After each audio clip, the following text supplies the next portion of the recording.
never been about you. You're free, but cement your feet a statue. Your rules, but you'd rather make up something.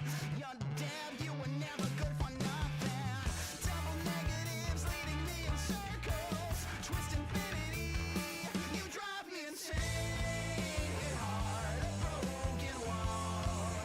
Hit hard, I gave it all. Hit hard, a family tie. Oh, but you'd rather just fight.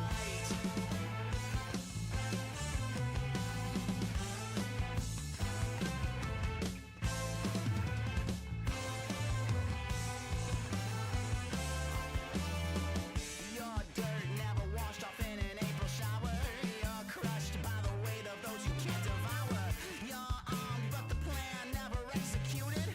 You're shocked that you hold a gun and never shoot it. Regulated when the rules are simply saturated. Is it everything or is it just that I'm insane? Hit hard, a broken wall. Hit hard, I gave it all. You tried and failed and fell.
All of this to say you lost it all to gain some power.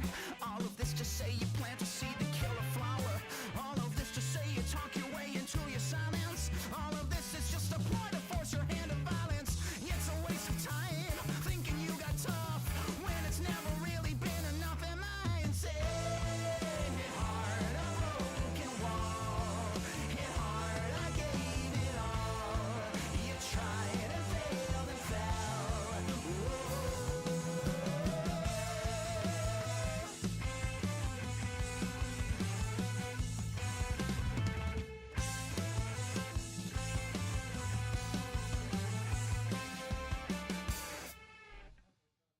Hello.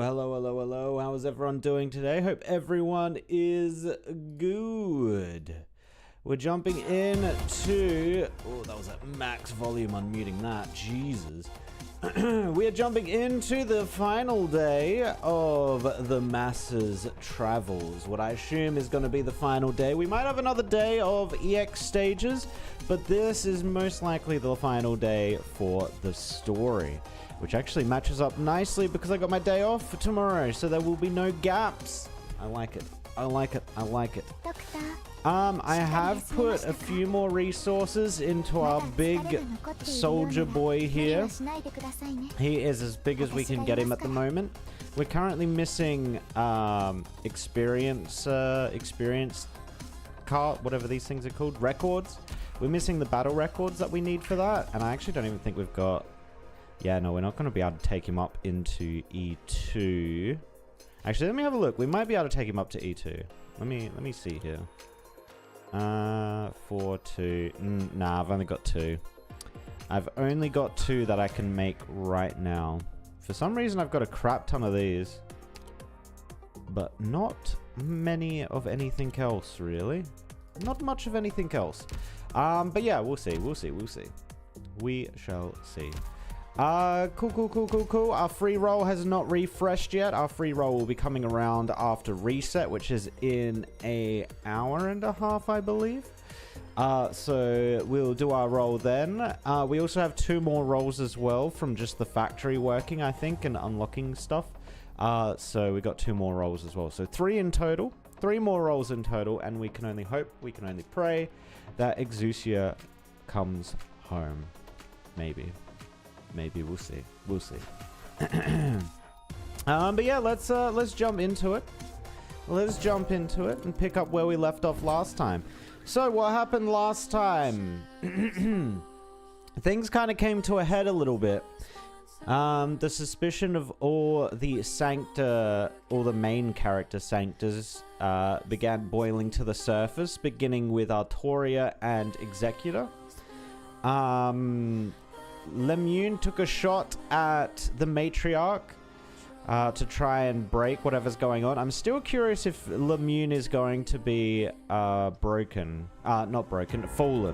I am curious whether she's going to be a fallen angel, just like Exusiai ended up at the end of last episode, or last stage. We also got introduced to the Matriarch being a program. That program was actually the remnants of a TCAS. Our first time, I believe, seeing what the TCAS look like, so that was interesting. And then, of course, we had Exusiai shooting the TCAS, which was a Sancta, making her fall because of the law. And then we also got to see, well, Monster and Doctor are around, so we had a lot of goofiness with Monster. But we also got to see that Priestess has something to do with this as well. She's hanging around. We only saw a glimpse of her, so I'm assuming this next stage is going to have a lot to do with Priestess. So this should be interesting. All right, so we are up to stage 9, interpretation. The true face of the law was nothing like what his faithful, his guardians, or his questioners imagined. All right, what are we looking at here? Ooh, this one's kind of disgusting because you can't place anything here. Huh. Okay. This is... Oh, they have to come to the stairs, though. I think. Yeah.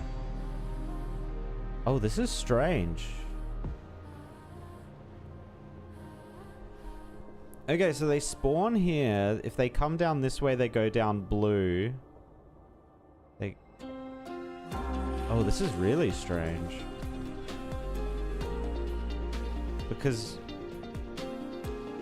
Unless there's a third set of staircases, but I don't think there is. No, so our main area is going to be here. So actually, it's not as bad as I originally thought. Main area is going to be in the middle here. Okay. Okay. E2 level 15. Do we need to get rid of anyone? No, we're actually looking pretty good. We don't have too much physical, like, melee spaces to use. 1, 2, 3, 4. Actually, that's perfect. That right there is perfect. Nice. We could get rid of Exusiai normal because we don't have anything aerial, I don't think, spawning here.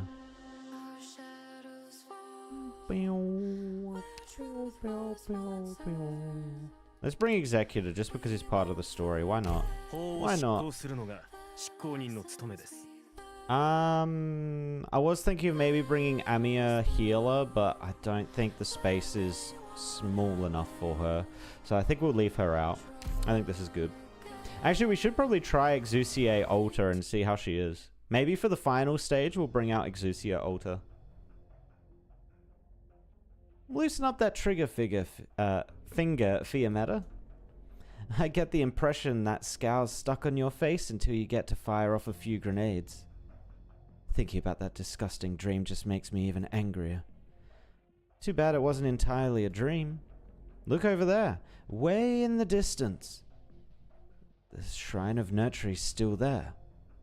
Let's go, Mostomer, to the hospital. It doesn't matter if what just happened was a dream or not.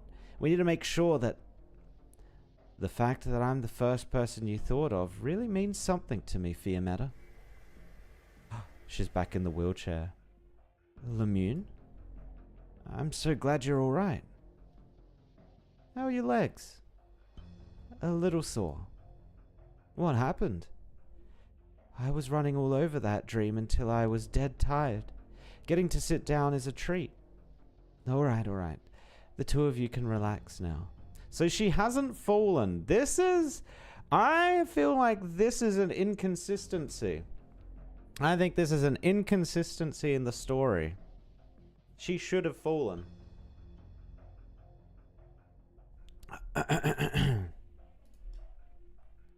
What the hell's going on here?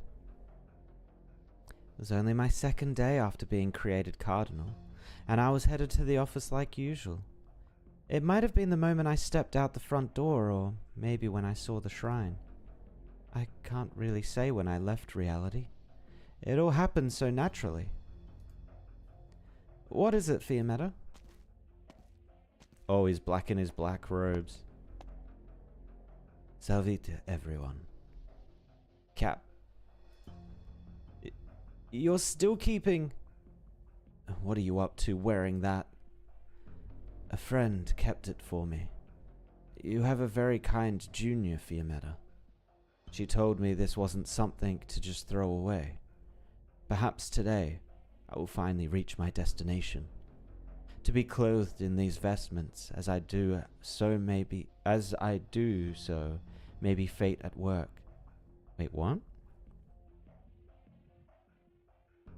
Oh, okay. It feels like there should be a comma there. I don't know.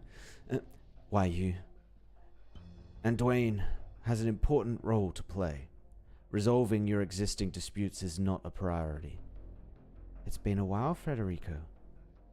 I know who you are and how you like to get things done. And I know that according to the Courier's rules, saints have the highest authority in emergency situations. But please give us a little time. Please keep it brief.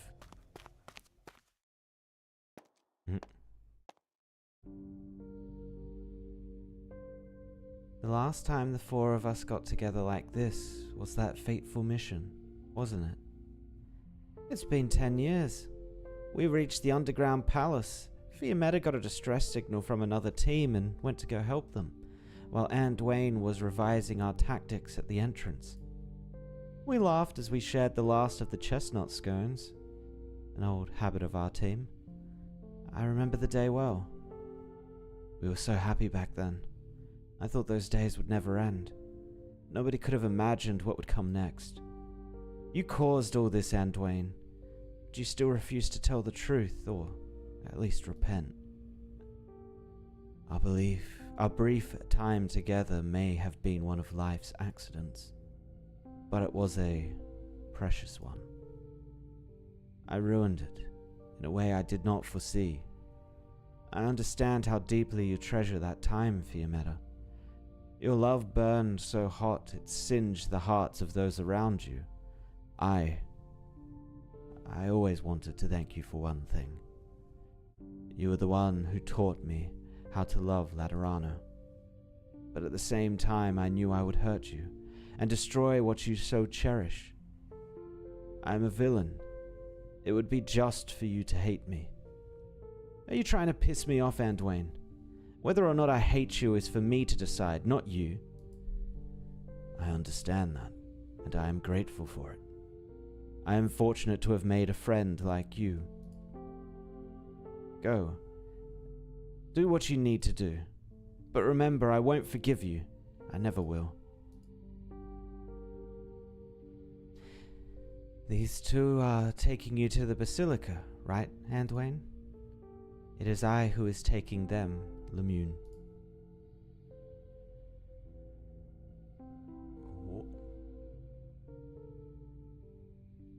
Which means you're still determined to walk this path. Of course I am. Will it be dangerous? Unknown might be the better word. Have you ever thought of stopping? Whether I am the captain who attacked you or an arrogant, naive nurturer in a dream, my doubts, my fixations, my mistakes, they have all led me here. I cannot stop. Alright then. It's hard to call Laterano paradise the way it is now. That monster running rampant across the city. Those strange things she reared wandering all over the place. Nobody really knows what's going on, or what will come next. The three of us need to work out a way to solve these issues and find Elle, who's gone missing. As for you, your wounds look rather serious. You might die, Anduin. We might die. I know. We've talked about Rockameria, about its bell tower and its rainy nights, about the mute child you buried in Sargon, about the miner's frozen legs you had to amputate in Ursus. You told me all sorts of places, and I remember them all. I always pitied you. I understood many of your opinions, and I never disagreed with you, but I could never truly understand you. I was much the same for you. We are both clear on that matter, just as you know how grateful I am for your pity. Well, I am a Lanneran, aren't I? That is where you shine the brightest. I will always remember how you taught me to shoot a gun. Speaking of, where is that gun now? I left it in Laterano. 10 years ago, it was your final mission with our team of commandos. Even if nothing had happened, you would still have left. Which means these words come a little late is all. Right. It's been far too long since that day, and I'm glad of it. Gratitude and blame no longer hang so heavy. Well then. Farewell, Anduin. Lemuen speaks no further. Mostema goes up to her wheelchair, looking Anduin square in the eyes. I know what you're about to say. No need to thank me. Farewell, Captain. Fiammetta looks at Anduin, then at her two friends. She stays silent. Farewell. Why do I feel like his character's gonna die? Is his character gonna die? The Arce's travels? Maybe. Technically. Cardinal Lemuen. There are some tasks I must assign to the three of you.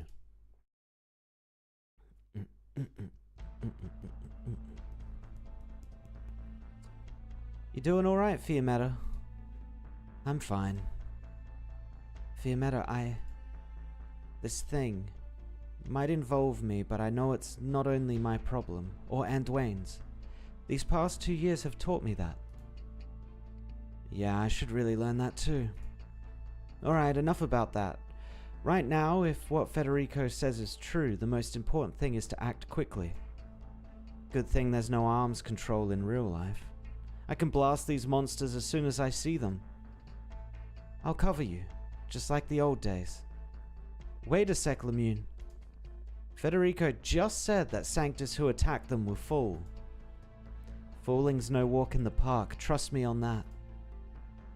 About half of the people awake in the city are Sanctus, but without their numbers we won't be able to stop such a large procession. Unless we add in those fallen angels and Arari Federico mentioned. Wait, he said they were pretty emotionally charged and didn't know what they were up to. Not to mention that he's only got temporary command over them. Not like they need steady nerves or pure intentions to help out. Relax, I'll handle them. I'm a fallen angel too, and I've spent lots of time outside of Laterano. We got any better choices for Angel Wrangler? It still won't be enough. The situation on the road from the Shrine of Nurtury to the Basilica is too complex. We need to get administrative permissions for the roadside facilities along the way ASAP. I'll head back to the 7th Tribunal for a bit. By yourself? Don't trust my wheelchair skills. You'll make me mad. Quick, let her rub your ear tufts a bit. Since the two of you have everything planned out, what else is there for me to add? Let's split up, teammates. The gang's back together again.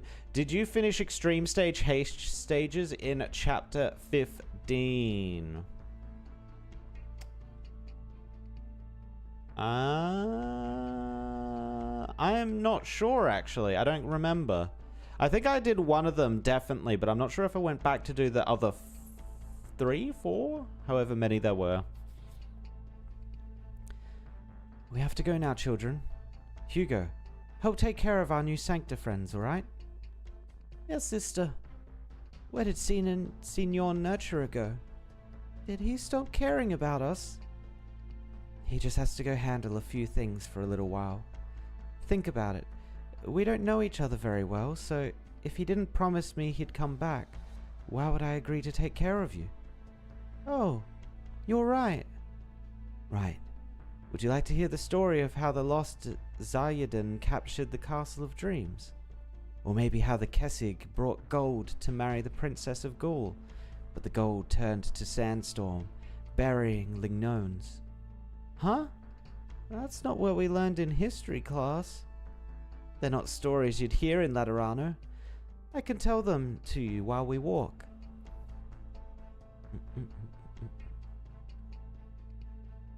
Here, some bread from Patia. You haven't eaten since we got into the city. Marking up tall tales for children again, Ueda.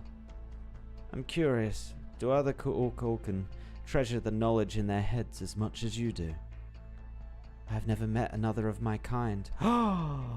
We have someone we could introduce you to. If I can turn that knowledge into stories for children with a little tweaking, then it means there's still some use for it. Otherwise, it'll just be a scattering of pale fragments in my mind. You have a surprisingly flexible mindset. Oh, right. Are you disappointed? About what? You traveled all this way to Laterano, to your holy land, but it wasn't apples and fireworks that welcomed you, or a loving God of universal salvation. Instead, you've got rampaging demons. I am disappointed, but not completely. Have I ever told you how I become a nun, Aurella? Please do. As you know, I wandered all around Bolivar from a young age. It wasn't hard to survive. My knowledge proved useful on that front. As for my parents, even if I forgot what they looked like, they still managed to fill my head with lots of things. But I couldn't understand the more complicated parts. They pointed to the black flow, the far edge of the sea, the depths of the dunes of gold, even the space beyond the stars. They spoke of race after race, secret after secret. Not a good fit for a place like Bolivar.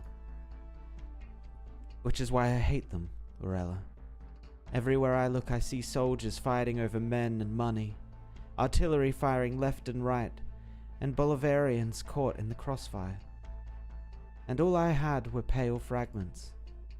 Until I was 13, and when I met a nun. A band of true Bolivarian guerrillas had robbed her. She was gravely injured, leaning against a rock and close to death. But then, when I got close, I could hear her singing.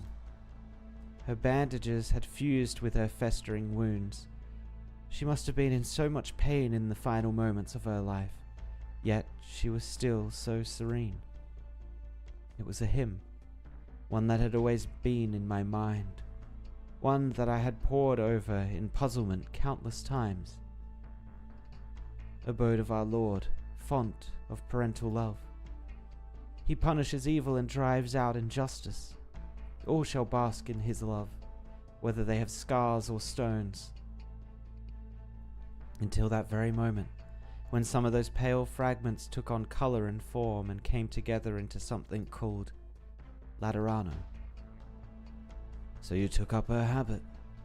I did. Even if paradise is pure and spotless white, to me, it cannot compare to the very first time I heard that hymn. Good. Noeda, forget everyone else. Take the kids and follow that Pachu girl. She looks like she knows her way around town. Alright. Wait, you're staying at the Tower of Revelations. But the executor said, a long since fallen Sancta doesn't need to listen to a saint. The night we fled Bolivar, I told you why I wanted to come back. Revenge. I saw that old bastard through my scope just now. He's at the head of the pack. I won't let him go. But we all have our own obsessions when it comes to Laterano Nueda.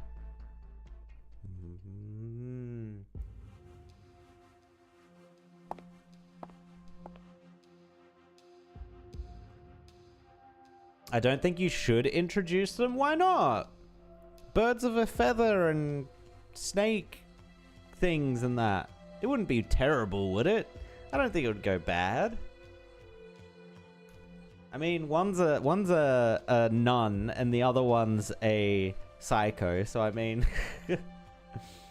it's quite challenging. I want to see you clear it, especially the last stage. Maybe try it later. Oh, yeah. We can check it out later. I'll check after this, actually. I'll just head over there and see if we did them. It's strange, seeing the basilica devoid of people. Follow me, please, Altoria.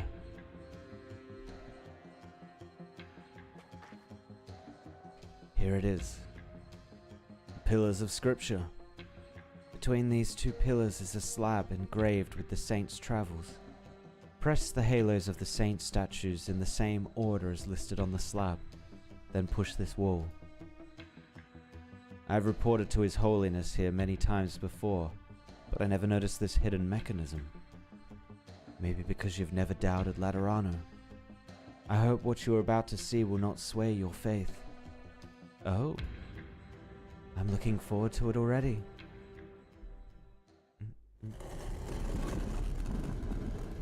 Is this just the chamber down to the weird server room thing?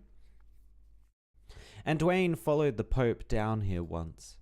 They had passed the buried bones of saints, past stelas and statues showcasing their deeds, walked through thousands of years of Laterano before arriving at the end of history. But... yeah, the red light. And Dwayne suspects his memories are still in disarray. The former wide of the corridor is gone, entirely replaced with the dour, cold sheen of iron. Statues of saints still line the path, but bizarrely shaped lumps of machinery protrude from the walls, engulfing their arms, eyes, and legs. It seems the devils have had their way with our history. I thank you for your warning, Anduane. I would have been much more surprised otherwise. Oh, this place has changed. Anduane furrows his brow. Off in the distance he sees a red light blinking faintly. He knows what it is. Do you see that red light? That's where we're going. But we should only be seeing it much further down this corridor. Stay alert. A cloaked guard suddenly appears. The moment he sees Federico, he starts firing. There is no room for negotiation. Alert. Repeat, alert. Intruder sighted. Eliminating on sight.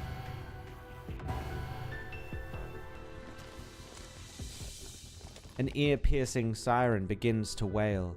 As more and more guards file into the trio's field of view, their blurry visages hide beneath their cloaks like spirits in shadow, while their halos shine all the more dazzling. The guards protecting the Shrine of Nurture and the Dream are now here. This means we're in the right place. Stand behind me.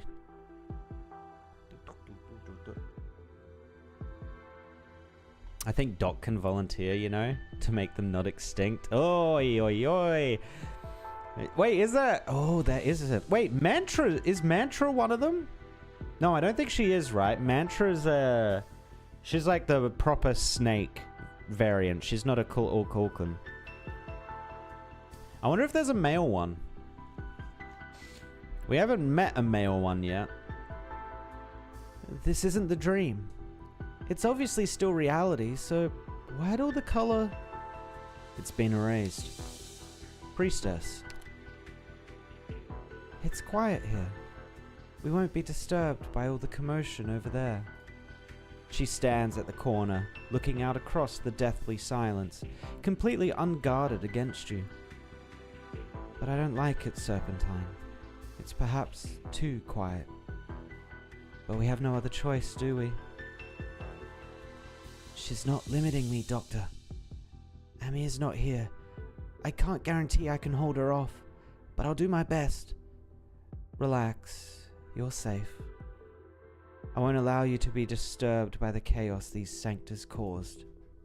Oh, so she's not part of this. She's actually against what's going on here.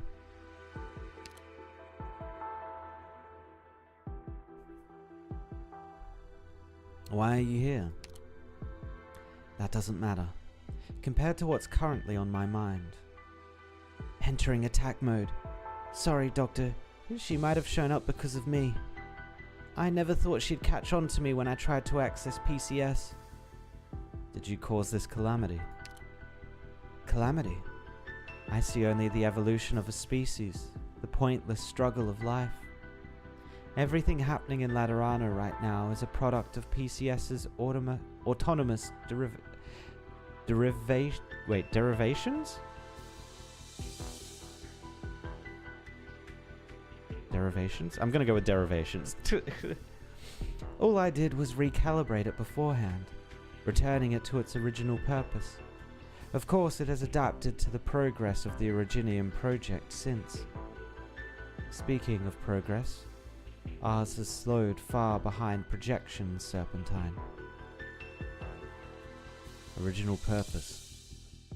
Good to know you haven't lost your curiosity. PCS was an experiment developed using bionics, though we were never able to understand its true nature.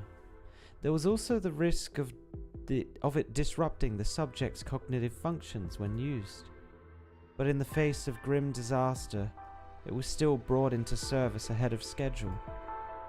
It can reduce barriers to communication and strengthen the bonds between individuals, all while maintaining thinking abilities and personality. This offered many benefits to our soldiers and scientists. It has been gathering dust since it was left behind on Terra, but as you know, Serpentine, it is still far from operating to its full potential. What connection does it have to the Originium project? Don't get excited, Serpentine, I'll explain everything. However, your new companion seems like she has something to say to you. Bad news, Doctor. I can't find a way out of here. If her goal is still Originium, we might not be in Laterano anymore. As keen an intuition as ever, but one that lacks basic knowledge. This is just a vision of a possible future I conjured up using the PCS system. No more time, no more color. A place locked in eternal stasis. It's rare for us to have a chance to walk together, Serpentine.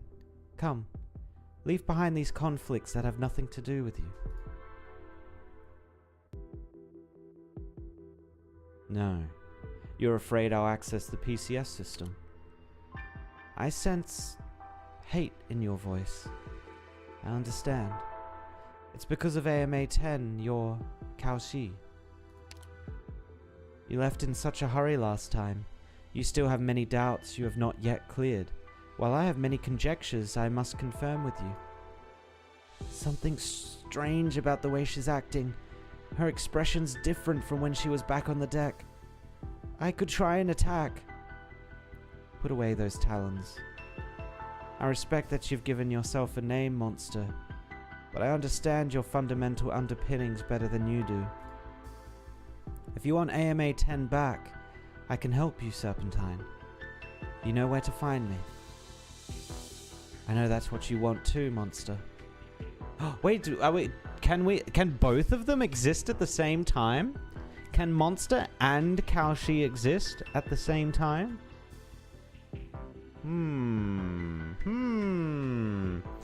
Have you heard of the new gacha out right now, Chaos Zero Nightmare? I have heard of it. It's actually on my radar. I'm thinking of playing it this weekend. I'm thinking of checking it out this weekend. That's the plans anyway. Because I think it officially comes out this weekend, right? But it's like in an early release phase at the moment, I think. I'm not sure. I'm not sure about that. But yeah, we'll check it out this weekend. Don't get taken in by her, monster. This isn't her real body. You've always clung to the connection between matter and reality. Originium is the language we created so naturally, I can use it to make my words heard by whoever I want. It is so for you, and it is so for that machine.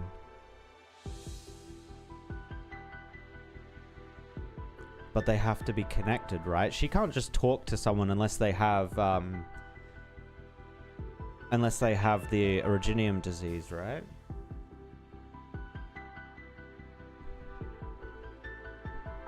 I just imagine Monster is like Cal's sister because they created at the same time. Okay. Okay. I guess Kalshi would become, if Kalshi came back, she'd be a construct at that point, right? She'd either be a construct or we'd have to grow our cat again, like in the labs. We'd have to get our test tube cat back. I have the itch to play it, but I've been playing Blue Protocol and Honkai has been stale as of right now. Wait, is that the MMO Blue Protocol? I heard that came out and it kind of bombed a little bit. I did hear that. In response to me, it propagated, then created an even larger cache to perform a new round of calculations.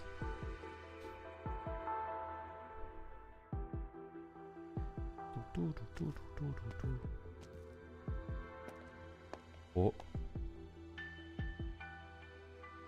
Everyone's silent. Wait, this isn't what I expected it to be. What is this? The machine operates on its installed logic, seeking the continuation of itself and its community that has achieved emotional resonance. But in your haste, you decided this was an error to be stopped, even though Sancta is regarded as a rejection from the law. Follow me, Serpentine. Witness a true crisis with your own eyes.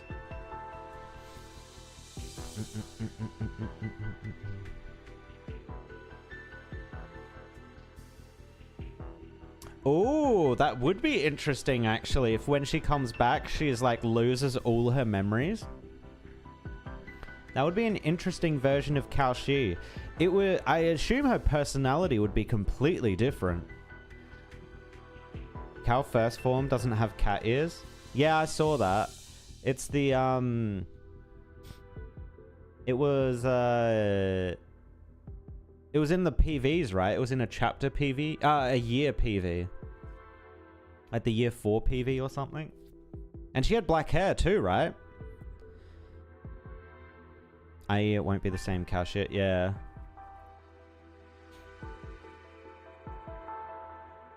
Oh, rip. It got 2 weeks in and then kind of fell over. Rip. Every department of the Courier has its own offices. The Basilica is merely ceremonial. There should not be such a complex space beneath it. We must perform one final round of testing. I love how the PV for this event showed Artoria and Executor fighting Exusiai, but really they never come into conflict. At least so far. I'm not sure if we'll see conflict at the very last minute. You said you went down a one-way passage before, right, Anduin? But we've changed direction 6 times, and now we're here again. 7, actually. We head back.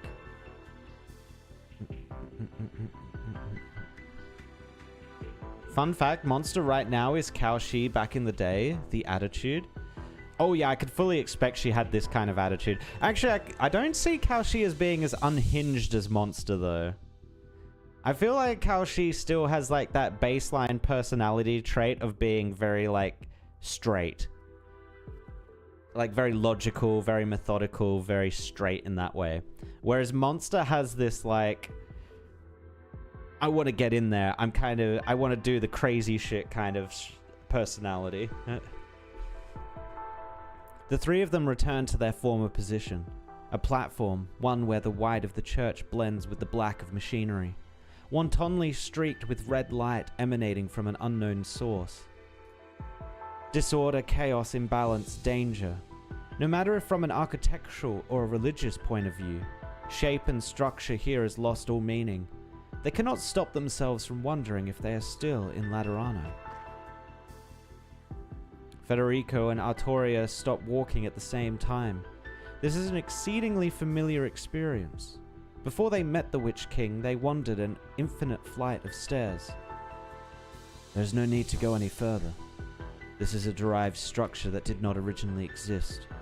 While I do not know the principles or processes behind it, it has, without a doubt, warped space here. We are in an incomprehensible maze. He is preventing us from approaching. Who? The god of the Sancta. The answer to everything.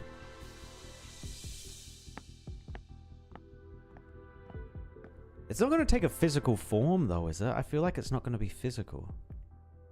As in, like a humanoid or something. It's going to be the computer, right? Don't expose our position, Fede. I don't sense any human emotions coming from them. Are they really Sanctas? Or are they machines here to tidy up the maze? They're most likely the same as the organisms above ground. If ordinary Sanctas attack them, they will fall. The deeper we go, the more of them there are, and the stronger their empathy becomes. We beat back a wave of them, and that just draws in another. We'll end up completely overwhelmed. The procession is moving at a fast pace, and will not need much time to arrive at the Basilica. It is highly unlikely Cardinal Lemuen's team will be able to stop their advance completely. We must learn the entire truth about this calamity. We have wasted too much time already. Perhaps I may be of some use. You are severely wounded. I'll leave the patrols to the two of you, but when it comes to pathfinding, I happen to be rather good at that. Light gathers in Anduin's palm. Arts.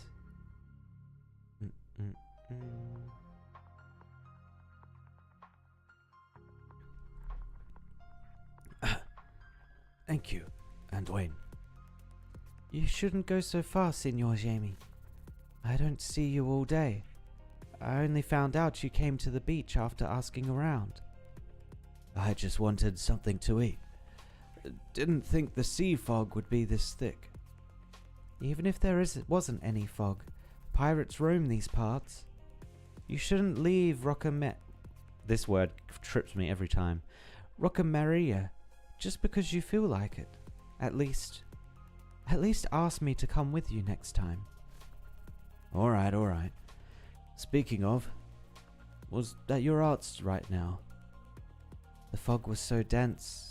Oh, no, he's still speaking. The fog was so dense, I couldn't even see my own shoes. I thought I'd be lost forever, but then a ray of light came by. I thought someone managed to repair the local lighthouse or something. No need to be so dramatic. I'm just glad I managed to help you. But Anduin, I heard your people use guns, custom-made ones. I also heard your homeland, that place called Laterano, is a universal paradise. My home is Rocamaria. I was born here and raised here, Signor Jamie. Let's go home. I'll carry the food.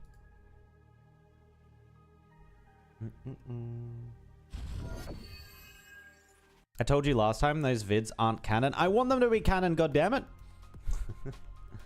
Make them canon. I want Virtuoso to pop that balloon. Come on. The light parts the dawn mist, and our quarry's line of sight is blocked. I will show the way. Now's your chance, Fiametta.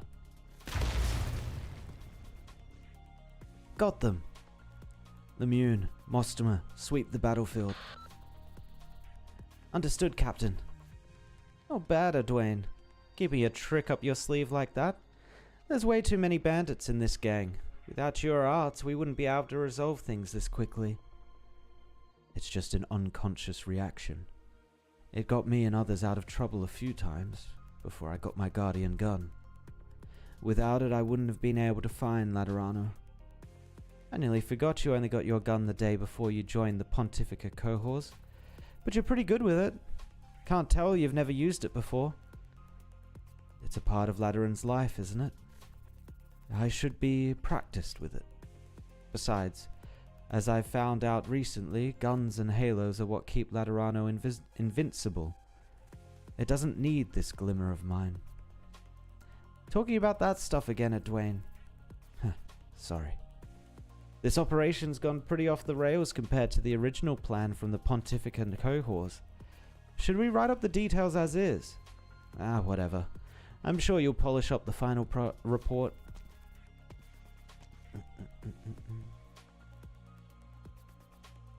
But what about the places outside Laterano? How many Rocca Marias, how many lonely islands are there beyond the reach of the faith? I cannot forget. I can see.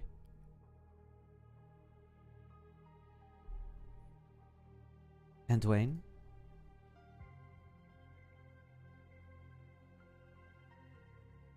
Damn, all the TCAS. Is it Laterano or... No, there is no difference. If, through the spiritual light, even the darkest stain can be cleansed, if, with a pious heart, even a savage monster can wade out of the mud, does that not mean there are no lonely islands beyond the reach of faith? Then why is it that all I've seen, everyone I've known, couldn't be saved? There must be something missing, something I overlooked. A path. Not a power nor a place, but simply a path. A path that leads from present torments to future salvation. If you can show me the future, then you must know the path that leads to it. Tell me. Show it to me. The colossus of nothingness swims through gaps in space-time. It does not respond to a Dwayne. The details of that strange yet oh-so-real sight begin to warp and flow with its silence, and everything is smeared with a thick layer of clouds. Oh no. I need to know more. Can you hear what I'm saying, Edwayne? Put that thing down. No, Lemuen. You don't know what I saw. I can't stop here. Light bursts forth from Edwayne's hand, like a plant rushing headlong into season, blooming as if about to wither. He wants to part the clouds. He wants to see the revelation in all clarity. He wants to grasp onto the possibility.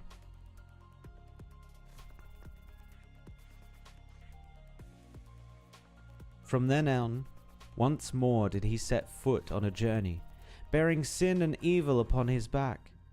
He guided foreign believers to Laterano, searching for an answer.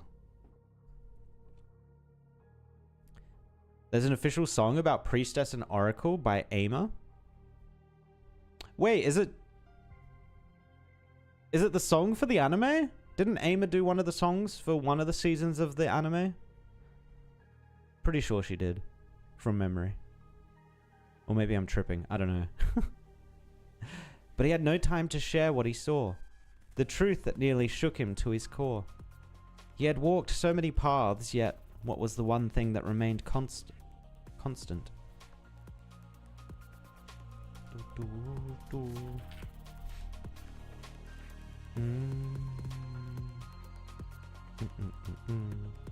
He will always remember that year, the year the salt wind buried his home, and the emotions he bore in his heart as he left Rocca Maria. That was the starting point of his journey. The sounds of the executor fighting the patrols do not stop, and Dwayne does not hold back as he casts his arts, an endless font of light flowing from his body, winding its way into the depths of the maze. Rather than a harsh light, it is gentle, perhaps even dim, like sunlight caressing a patch of autumn leaves, tracing the paths through which they fall. Oh, Eclipse? I don't think I've heard Eclipse before. That does not sound familiar to me.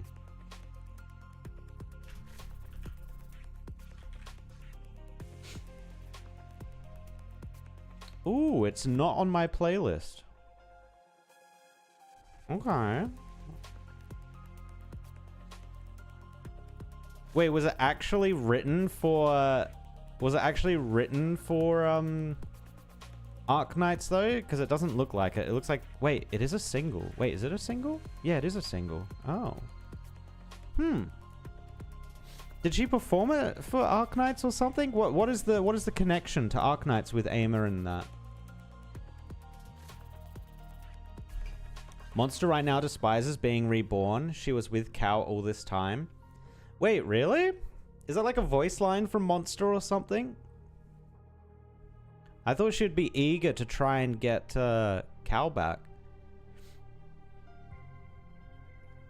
He asks himself, Pathfinder, where does this path end? Until finally, a glaring red light cuts off his arts. There it is. Once he saw this alongside Evangelist 11. Once he found himself shaken. The light is more icy, more piercing, more dangerous than before. But Anduin does not close his eyes. He knows that cold machine is his lord, his god, the foundation of his faith. Anduin faces God. He does not turn away. He has sought and he has lost. He has pondered and he has doubted.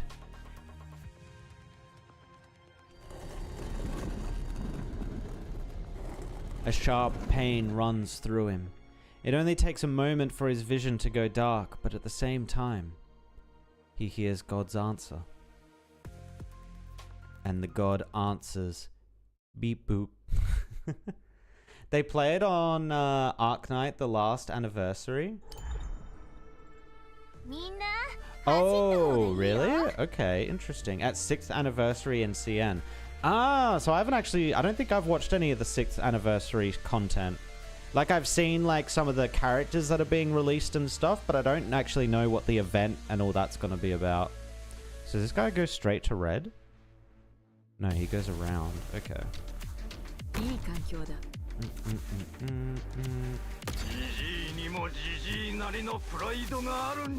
Oh, that's not good. He might just die here, actually. Oops. Well. Why has this thing got so much range? Stop. Ow. Okay, surely out of range now. Okay, well, maybe not. Does this thing just got global range? Okay, no, not quite.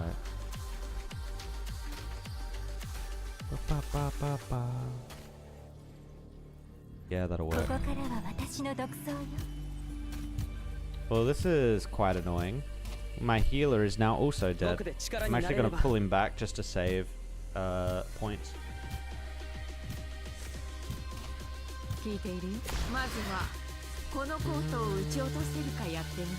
This is very annoying. This thing's...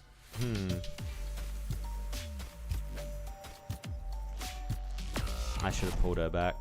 I'll just let this guy keep walking around. There's no point in deploying anything at the moment.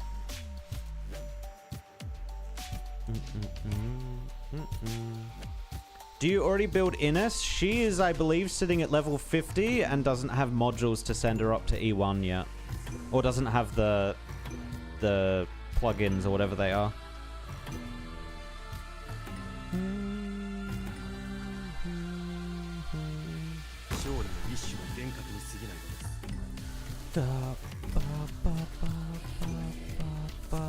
Oh my god, there's another one. Are you kidding me?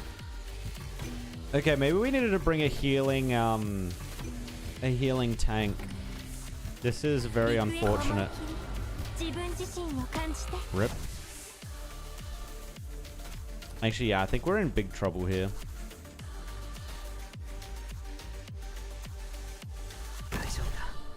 I guess what we could do is just put out Pepe real quick to try and get him up.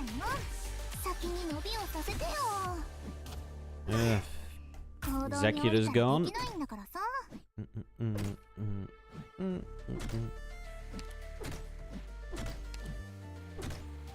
Alright, he's almost up. This is good.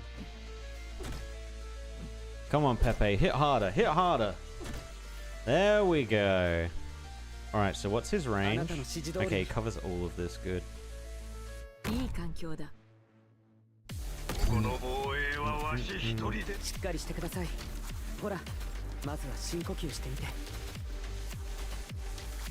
Yeah, this should be fine. Alright, let's... He can heal the ones at the back here too. Yep. Very cool.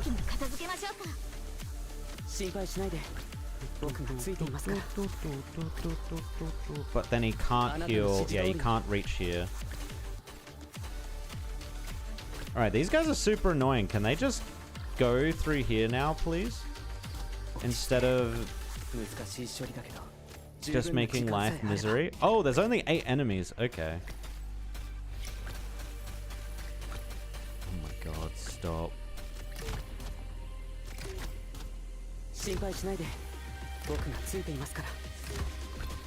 Wait, are they never actually gonna go up these stairs? Yeah, they keep just looping. What is this? We actually need to kill them, I think, otherwise we're gonna die. Uh-oh. Uh-oh, uh-oh, uh-oh. Even with the healer, they're starting to absolutely just destroy me.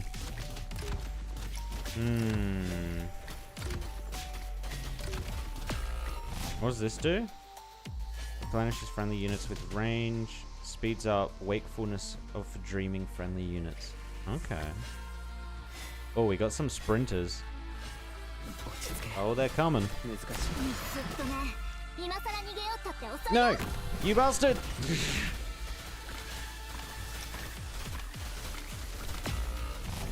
Okay, this is an interesting stage. This is a very interesting stage. I think we just need to go a lot of healing stuff. I think we can fix this.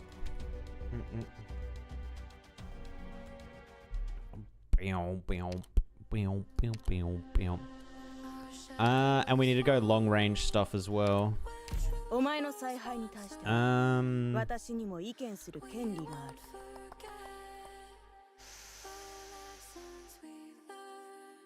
You know what would be an easy way of dealing with this? Let's go. Actually, let's bring Exusiai here as well. I kind of want to see her. Does anyone have her? She is range. Wait, no one has Exusiai? Really? Wait, is she a range? Or is she a different class now? Maybe she's not arranged. Oh! Interesting. Okay. I did not expect her to be this. What's she do, though? Oh my god, how do you already have her absolutely maxed on every single ability? This is insane.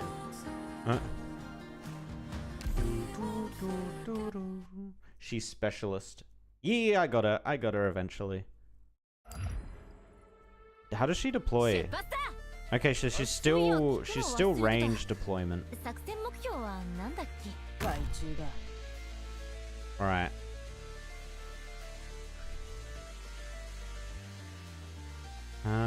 They hit 5 times. Physical splash damage. Redeployment time there, granting that operator 6 SP. Oh. Whoa, wait, she deploys someone with a timer? That's kind of crazy.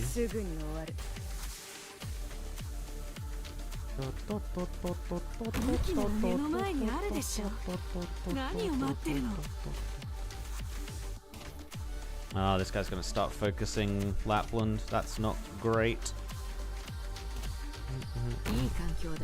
Maybe it'll change to Vulpus? Yes, nice.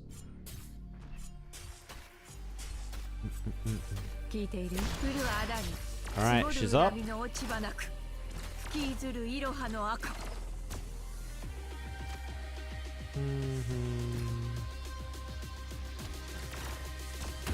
I believe she'll survive. I believe.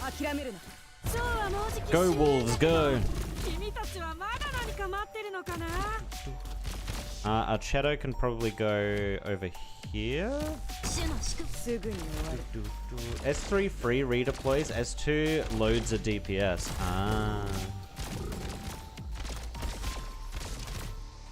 Delivery coordinates. Oh, is this the thing when you ult will... Okay, so let's try this. Let's put Gavi out.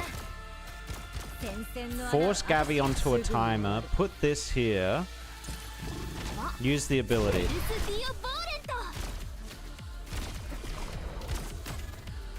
That's kind of sick. That's kind of sick. I actually really like that. That's very strong. Wait, it's permanent? When she uses her ability, it's permanent? Oh, is she consuming health? Oh, she is. I did not read that.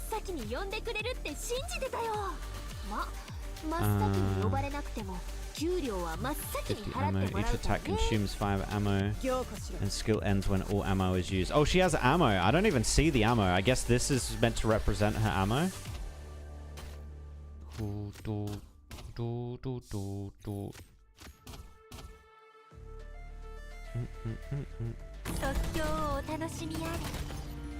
Oh yeah, there you go. So that's her ammo.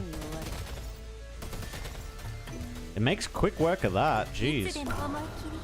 Healing, healing, healing! Ah! Okay, we got it, we got it.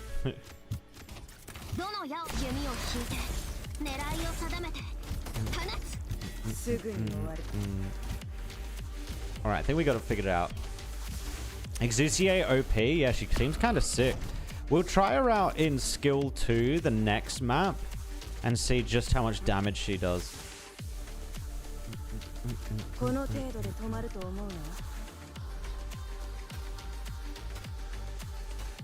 So wait, does this have to be... Oh, it has to be within her range. Okay, so there is a limiting factor there. Oh my god, can this guy just hurry up? Actually, Lapland, kill him. Thank you.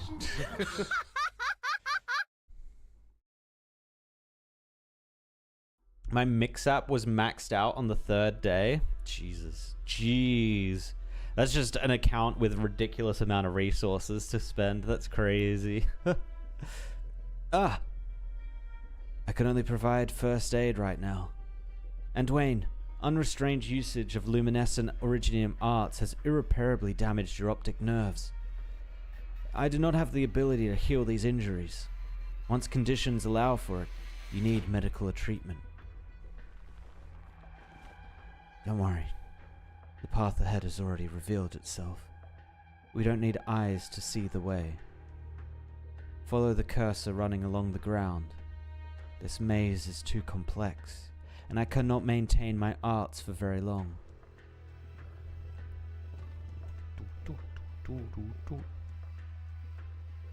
Let us go.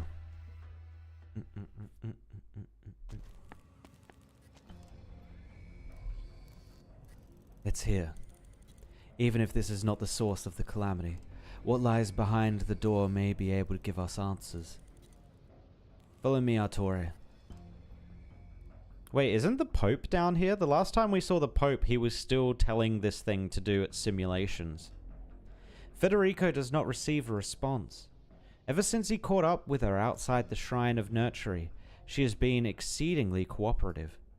But now the black-haired sancta stands several steps behind him, gracefully drawing her bow across her cello strings, with no intention of following him.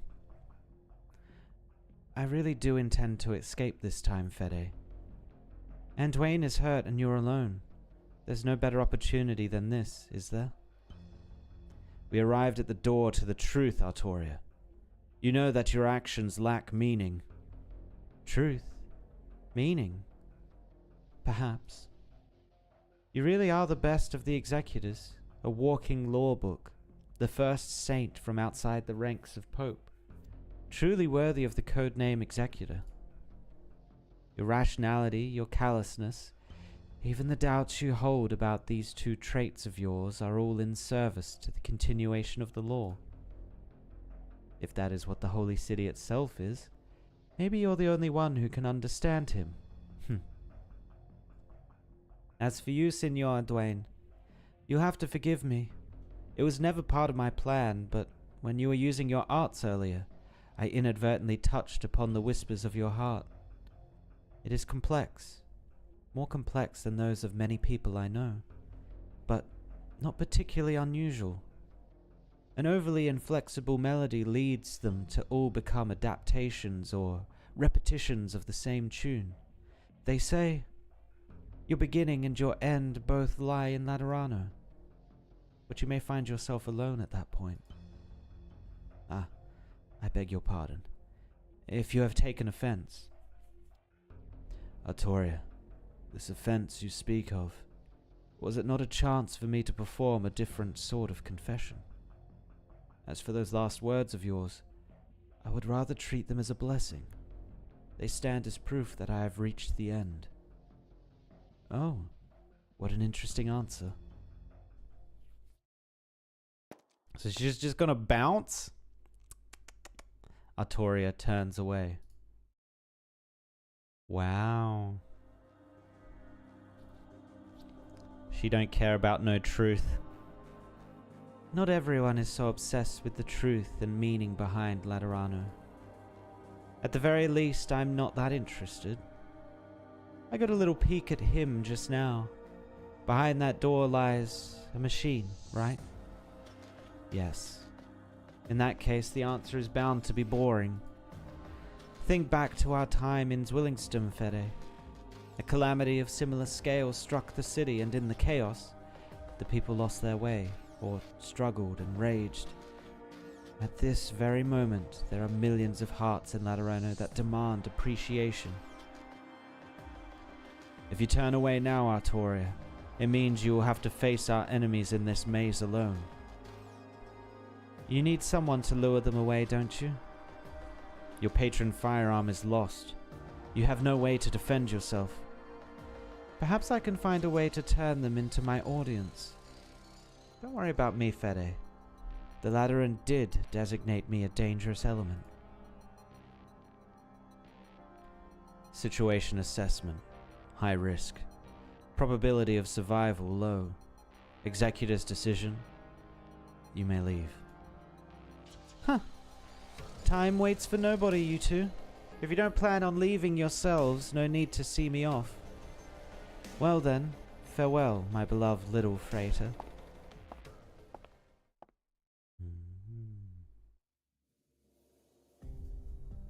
Yeah, right. She can't sync up with the machine the way she wants to.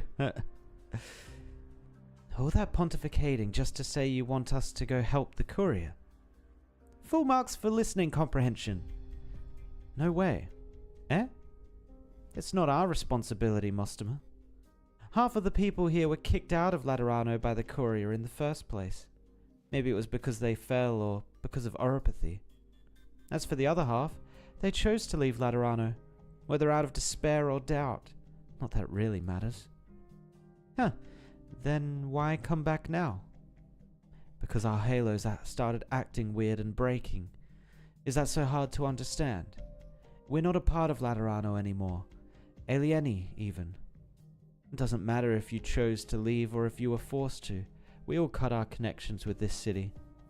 But even after all these years, it changes still affects us. And they just never stop.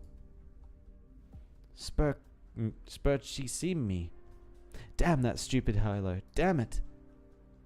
Sound like there's no way to resolve all your complaints. Even if we got every Notorial Hall executor out here. That's why we came back, to settle things. Did I tell you to save anything? What? My sob story is that I fell during an accident in the line of duty. After that I became a legatus, mostly so I didn't have to stay in Laterano all the time. I'm 100% alienist too. There's no one else who understands you better right now, Amici. Maybe the glitchy halos got you seeing Lateranos in an extra bad light, spurring you to come back.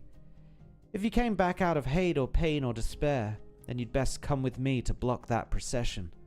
Because the people who cause that hate, that pain, that despair, they're in that crowd over there. Go ahead, use bullets, explosives, whatever. Get your revenge however you like. Just make sure to give them a hard time. You're all talk, Mostomer. Drat, you found me out. But something's got to be done. Besides, you're already here, aren't you?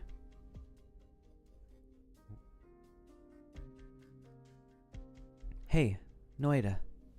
Yes? Keep going down this alley, then find an empty house to hole up in.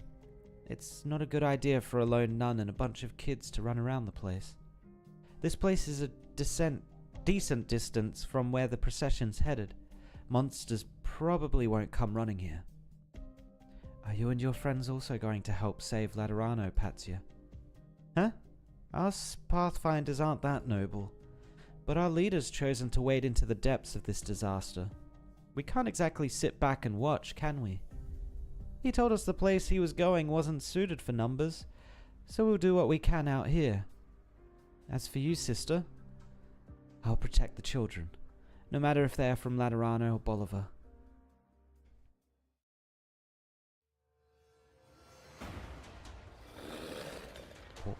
The fervent prayers. These freaks started chittering like mad the moment the tower's big bell stopped ringing. It's pissing me off. I don't care what your sales pitch is. I don't want a stupid halo.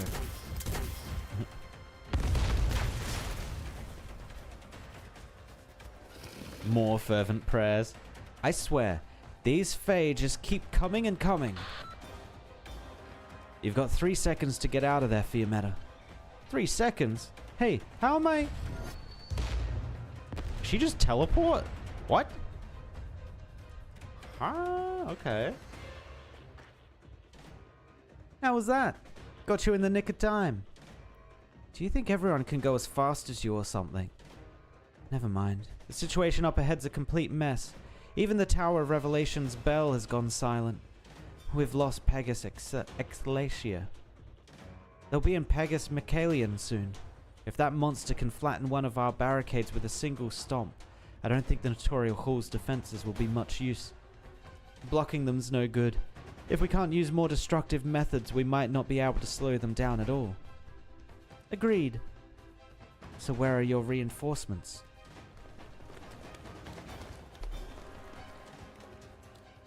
Let's get moving, Amici. I'm sure you've all been to Mycalian before.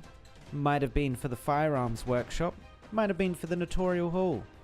The last thing many of you fallen angels did before getting kicked out of Laterano was probably handing over your guardian gun to the authorities. Then you would have seen those gun-toting statues around the doors of every workshop. Come to think of it, the Notorial Hall's got a pair of cannons at theirs. Wait, we don't have the right permissions to get those statues to fire. That's something for Lemuen to solve. Alright, get those statues knocked over and their guns pointed at the street. Let's make up for all those gunshots we haven't heard over the years. The guns on the statues can be fired. I assume those guns are absolutely massive as well. Holy smokes, your skin can stop bullets? Talk about thick-skinned. Man, an entire volley didn't even scratch you. Last time I felt like this, I was gaming with the boss. He went around back and cranked the difficulty up to max. Couldn't clear it even after spending all night on it. Sure was discouraging. Discouraging? Hardly. What I see is that your attitude and emotions are unaffected by the shattering of your halo. Stand atop my shoulder, child. Huh? From the Tower of Revelations to the Notorial Hall in Pegas Mycalian, every lamp along the road has lit up. Our newborn comrades are bringing light to this city, little by little, like our journey countless aeons ago. For the sake of true paradise, we cross treacherous ravines and traverse barren wastes, searching for the slumbering silver mounts. The only difference is that this time, we are certain he is there. Salvation is our inevitable endpoint. Laterano shall never fall into night. To move onwards is the only choice this city has now. Yet you still wish to resist an entire procession, an entire race, an entire city by yourself. Ah, I finally get to hear life's most relaxing sound. Now this is Laterano. Say, if I really am on my own, then where'd that explosion come from? I might not know who I'm fighting alongside, but I'll leave the monster hunting to them.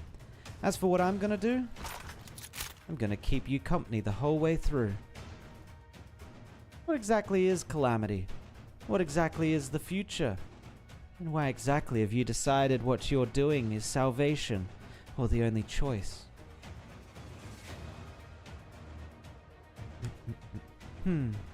Going to help her? No need. She's just dealing with a stubborn child. Who's stopping the procession from advancing? Mostamer and Fiametta have banded together with a group of fresh returnees. As for Duane and Federico, we don't know where they or their group are. Fear? Once more must I stand against those I hold dear. Life is such a fickle thing. Reverend Patricion, just focus on your own work, Veliv. I've managed to build a rapport with the enlightened creatures, and I've shown them our route. Our empathy's become stronger and more distinct, almost like it's not even empathy anymore. If it is as the matriarch, no, the saint said, then this is what empathy should really be. Which means what she showed us before was true. Calamity really does exist, and only through these extreme methods can Laterano be saved. But right now, the dream has collapsed after all. This chaos is only temporary. Continue onwards. We can no longer be stopped. We must ensure the saint reaches the basilica. That way, she can continue with the nativity after it was so rudely interrupted. We still have time to make an even better Laterano, to take care of everything that stands in our way.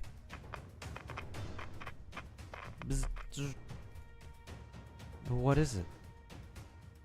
It's been a while, you old bastard. You'd best stop right there. I have your throat in my sights. Oh, Lemuen? Oh, Aurelia. A while indeed, Aurelia.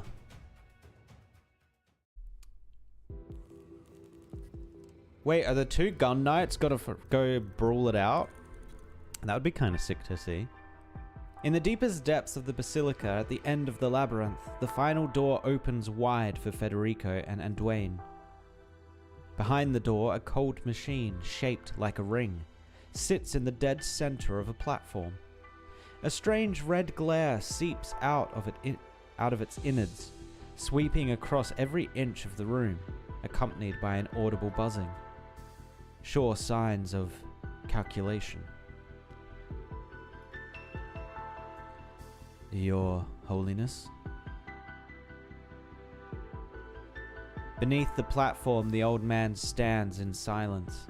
He stands with his eyes shut tight, his robes covered in a thick layer of dust. There is no reaction as the pair approach, not the slightest hint of movement from him, as if he was an unseeing, unhearing rock. But his cracked, peeling lips still quiver. He mumbles to himself, yet cannot utter a single sound. The sitting Pope, Evangelista 11, stands silently before God. Clear signs of aphasia and neurodegeneration. Preliminary judgment, His Holiness's body and mind are on the brink of collapse. But the dream covering the city has crumbled. Why is he not awake? Maybe he came for the same reason we did.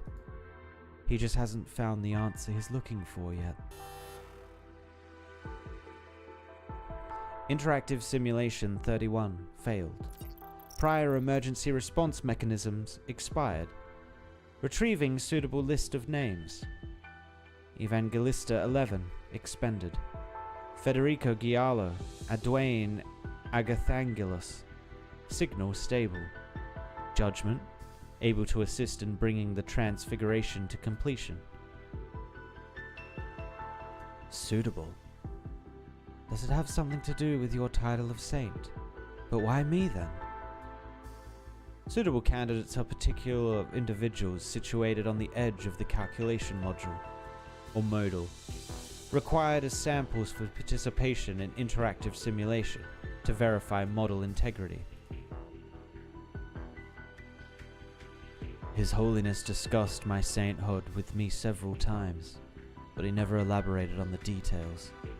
Perhaps he was also unsure as to what the true duties of a saint are. But if the law sees us as suitable candidates, entrusting us with a specific duty, then sane or not, we are now responsible for it. Interactive simulation authorization released.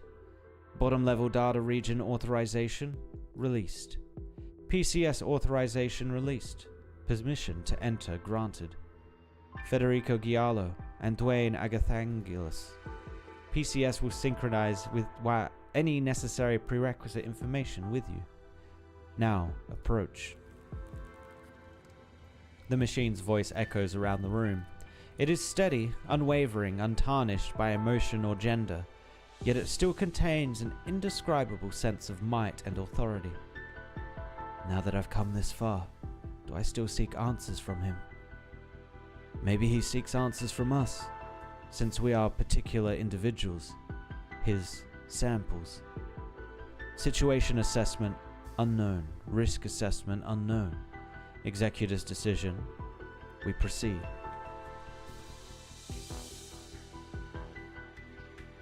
The two Sanctors walk side by side past Evangelista 11 toward the cold machine, toward two shining ports. Oh. They're about to merge with the machine. They're about to become the Matrix, man. They're the batteries. Confirmed they are the batteries. Oh yeah, I was gonna check. Hold on, I was gonna check this. Terminal. Main story. Episode 15. No, okay, so yes, I do remember this now. I do remember this one was like impossible, you're right. This one was very difficult. I didn't end up doing it. But I did do the other ones. I did complete the other ones. So yeah, there is one that is missing.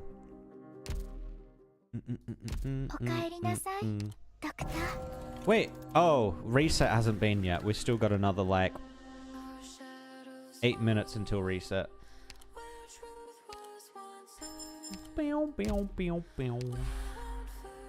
Yeah, that's the most hard one. Whoa.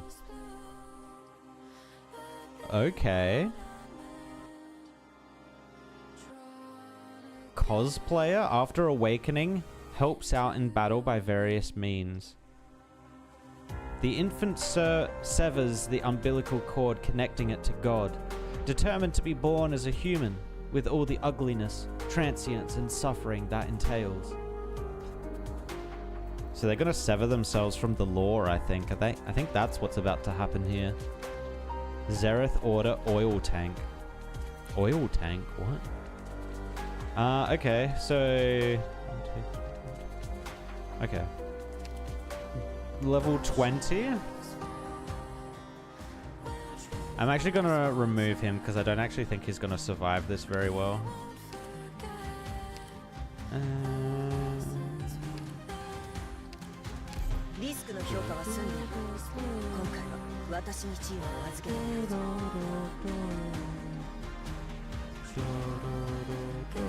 So that's 1, 2, 3.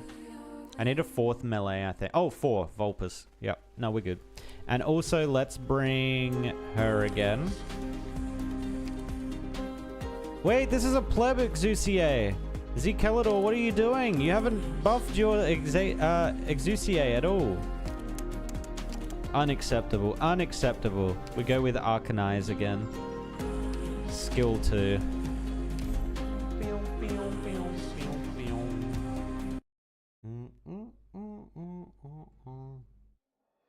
Wizardel still not in the skin. RIP.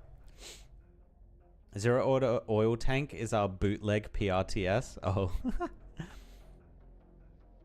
Pirated Windows 7? Wait, what?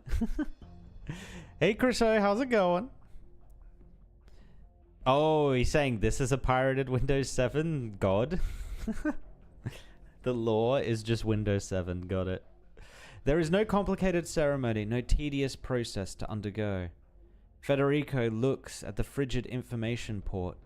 All it takes is a flicker of his halo to reveal an infinity of sights. Halos can transfer this much information, this quickly. Neither medical texts nor ancient scripture have ever described this phenomenon. From antiquity, halos have only ever transferred simple emotions through the process we call empathy. Why is that? Interaction target information handling capacity insufficient. Pre-interaction information conversion required.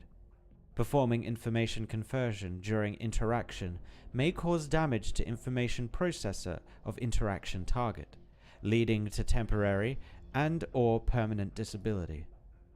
And Dwayne Agathangelis is currently in this condition. Oh. Federico looks to his side, and Dwayne is slumped to the floor in dismay, his eyes clouded. Dried rivulets of blood frame his features in a worrying manner. For a moment, he struggles to lift his head, once more pointing his halo at the port, and once more he feebly hangs his head. And Dwayne, according to the machine, or rather the law, you cannot handle any further information. And your prior overuse of originium arts has already had an adverse effect on your body. You are to stop attempting to access the machine immediately, before you cause permanent damage to yourself. Oh my god. More information. No, I still haven't seen anything. I still don't know anything. But this should not be. Why?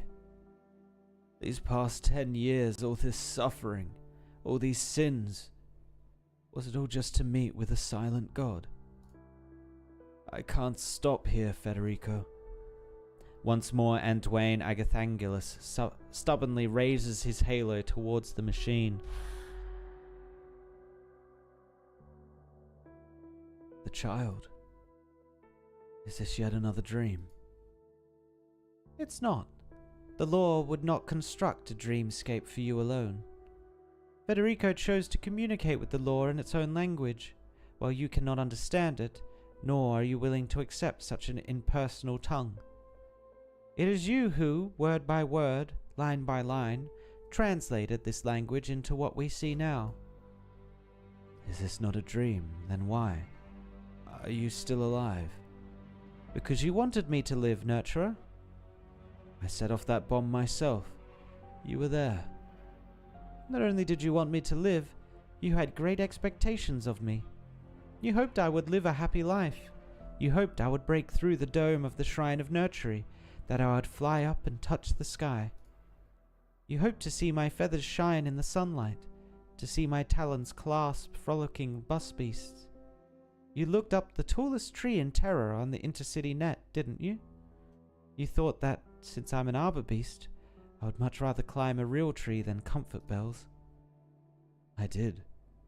Atop the mountains of Sami and amidst the forests of Bolivar, there are great trees straight out of legend, stouter than the Tower of Revelations, taller than the Basilica. I really did think about bringing you to see them. On the net, I saw other arbor beasts up in the canopy, crying out to the sun. I wanted to see you cry out in carefree joy, just like them. Where did things go wrong from there? When did you stop treating me as a real life? You know, don't you? The funeral. My mother's funeral. No matter. Come with me. This time we shall leave behind no regrets. What do you mean? Is the funeral still going on? The funeral shall never end. Ooh. No, Zero Order Oil Tank is pirated Windows 7. Oh, I see. Pirated PRTS, yeah. Oh. What is the acronym for that? Zero Order Oil Tank. Oh, Zoot. Oh my god, I do remember that now. I do remember Closure calling it that. He is unresponsive. He is suffering from the same condition as the Pope. Negative. And Dwayne Agathangelis is still suitable and is currently pre-processing information. Federico Giallo, prerequisite information synchronization complete. Now, assist in bringing the transfiguration to completion. Federico has expressed doubt, has even been shaken by past events, but he has never once questioned the law. After all, saints implement the law, while executors enforce it, as is right and good. But now, facing the law itself, he feels only confusion. I still have doubts. The ultimate purpose of the law is to grant halos to all organic and inorganic matter, this I know. But choosing the summit of nations as the method of achieving this, is this the decree of the law? Affirmative. It's far too inefficient, and its feasibility is questionable. The summit was meant to found a terror-wide religion, something unprecedented in the civilized history of this land. Mere proposals, negotiations, and revelations of miracles will be insufficient to achieve this. Not to mention that according to the information I just received, the moment the very first Sancta received their halos, they abandoned their TCAS mission without the slightest hesitation. If my understanding of the halo is correct, bestowing one on an individual is completely unrelated to their faith. The summit of nations, the nativity, these may both be based on an unnecessary precondition. I must confirm, what is the true nature of the halo? And what is the law, or rather, your self-designation of PCS? PCS, Personality and Cognition Synchronization System. That confirms it. My understanding is correct. The law is able to synchronize personalities and knowledge. Why not simply synchronize everything directly? First Circumstellar Habitable Zone Autonomous Technology Operation Convention. The synchronization or revision of personality or cognition must be initiated by the target accepting said synchronization or revision. Convention. A form of regulation. Is the law restricted by any other regulations? Who established this convention? What mechanism ensures it is followed? The ability to enforce this convention no longer exists. A regulation that nobody can enforce is pointless. A law unrestricted by this regulation should be able to ignore principles and break taboos, which means I still require an answer. Why were halos used only for empathy before all this? The answer I obtained earlier was that a majority of humans, rationally, are unable to withstand the direct transmission of information via halo. But using emotion as the vector of information transfer is even more vague and inefficient, while also being greater burden on the receiver. Is there a possibility that the issue isn't people lacking the ability to receive information, but rather... Federico pauses for a moment. But rather that emotion blocks their ability to process this information. If the law that regulates everyone is a system, a machine, why does he choose to retain humanity's emotions? Why retain our humanity? Ooh, good question, good question. We've been talking a very long time now. We've only just started. Normally, a man would hope for this journey to be a little longer. But nothing's changing as we walk. Patience. You'll be seeing something familiar very soon. As if in response in the Arbor Beast's words, a shabby cart bearing a thin coffin shudders as it passes by the side of the road, the wind playing a mournful dirge as it blows across the coffin's lid. That coffin. I've seen it before. A Sarkaz they called Hero was buried in it. I've told many people this story.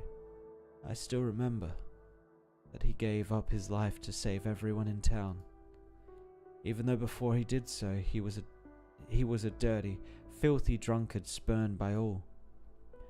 You didn't stay in that village for very long. You never knew that whenever he drank, he would go about the houses in turn, vomiting over their doors, all while never paying his debts. Even if he had borrowed the life savings of others, people would scream things like moron and lowlife at him, but in his eyes, he was getting off lightly.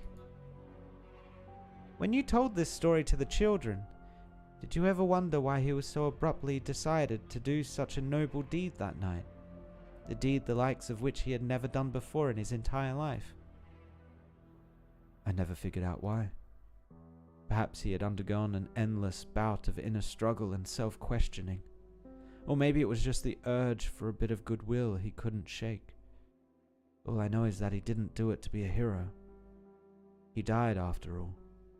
It doesn't matter if we sing his praises, look at him with scorn, or even forget about him. None of that changes anything about him anymore. Those only have meaning for the living. True, good or bad, reputation is beyond the care of the dead. But isn't the process of going to your death also a part of life? Those who do not fear death can do the most hideous things. During their most carefree of days, rare is the man who will stop to examine himself, for his eyes are fixated on a future filled with limitless possibilities. But there will come a day that the fog of death ambushes him, a fog that cannot be thrown off no matter how he struggles. And there will come a day that he will, in exhaustion, accept the fate that the remainder of his time will be his journey to the afterlife. From that moment onwards, to live is to approach death. That rainy night, that dirty, filthy Sarkaz drunkard, when he saw that coffin atop the cart and the figure at the town gates, he knew that he was one and only chance to approach death with some dignity. To him, it was not vanity, but relief. Perhaps so, but there are always people who do not look towards their deaths. Are there? Not you, at the very least. Otherwise, you would not value a funeral so. You once told me in all earnestness that my mother gave the last of her strength to me. You cared if she died with love in her heart. You went out of your way to arrange a funeral for her at the Ecclesia Requiem. You cared if she received a proper burial. You even cared if we were feeling sad enough at her funeral. How could you not care about how you will face your own death? I have my path to walk. I've never thought about when death will come for me, or how I should greet it as I follow my path. Because you still believe your path has meaning. A muddled bray overcomes the arbor beast's shrill voice. A sinister monster bearing sharp horns and claws creeps along a faraway ridge atop a mountain. Behind it, several dozen monsters of similar physique jostle against each other, growling as they do, restlessly following behind their leader. This is that revelation. Through the spiritual light, even the darkest stain can be cleansed. With a pious heart, even a savage monster can wade out of the mud. They have no halos above their heads, yet still they walk towards a future where all can be saved. I must go. I must see what road they follow. But you're about to go to the funeral with me, aren't you? You want to make up for the past regrets, right past wrongs, to look upon me as truly alive once again, to give me the happy life I deserve. Is that not so? But you said the funeral will never end. If it's just a momentary distraction, I must go. No need to explain yourself. This is how you've always been. Always losing yourself in the search, always eager to sacrifice. So go. Go see what you're searching for truly is.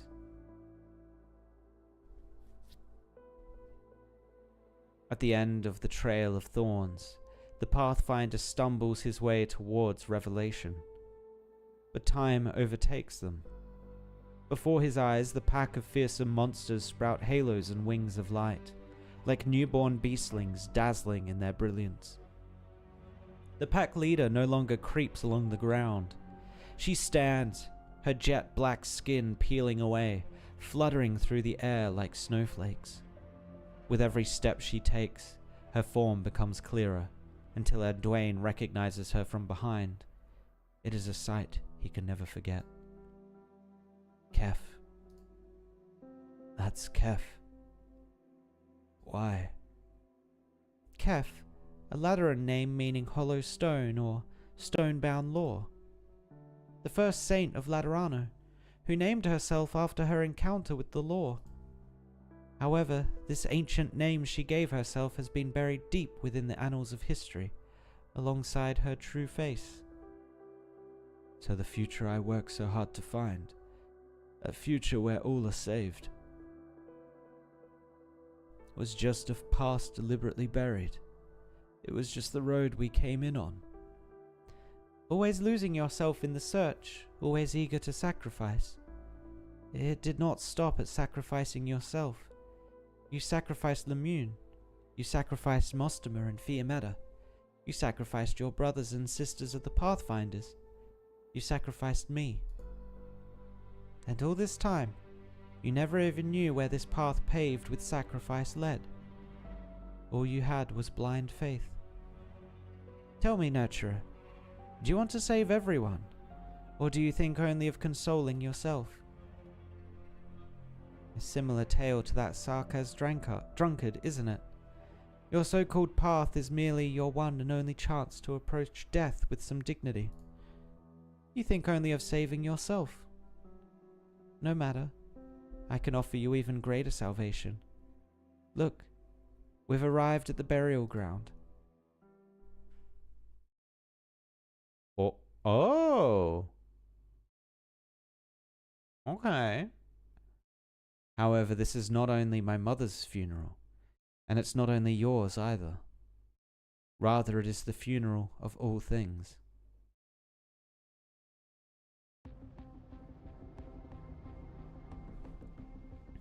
This place is kind of scary, Doctor. No signs of life. You look at the figure ahead of you, not too close, yet not too far away. She calmly records all the data worth recording wherever she goes. Occasionally, she will stop somewhere, furrowing her brow without saying a word. Can you confirm the situation, Monster? I tried to reconnect to the machine, but all the ports have been blocked. We can infer that she still possesses some degree of control over our current predicament.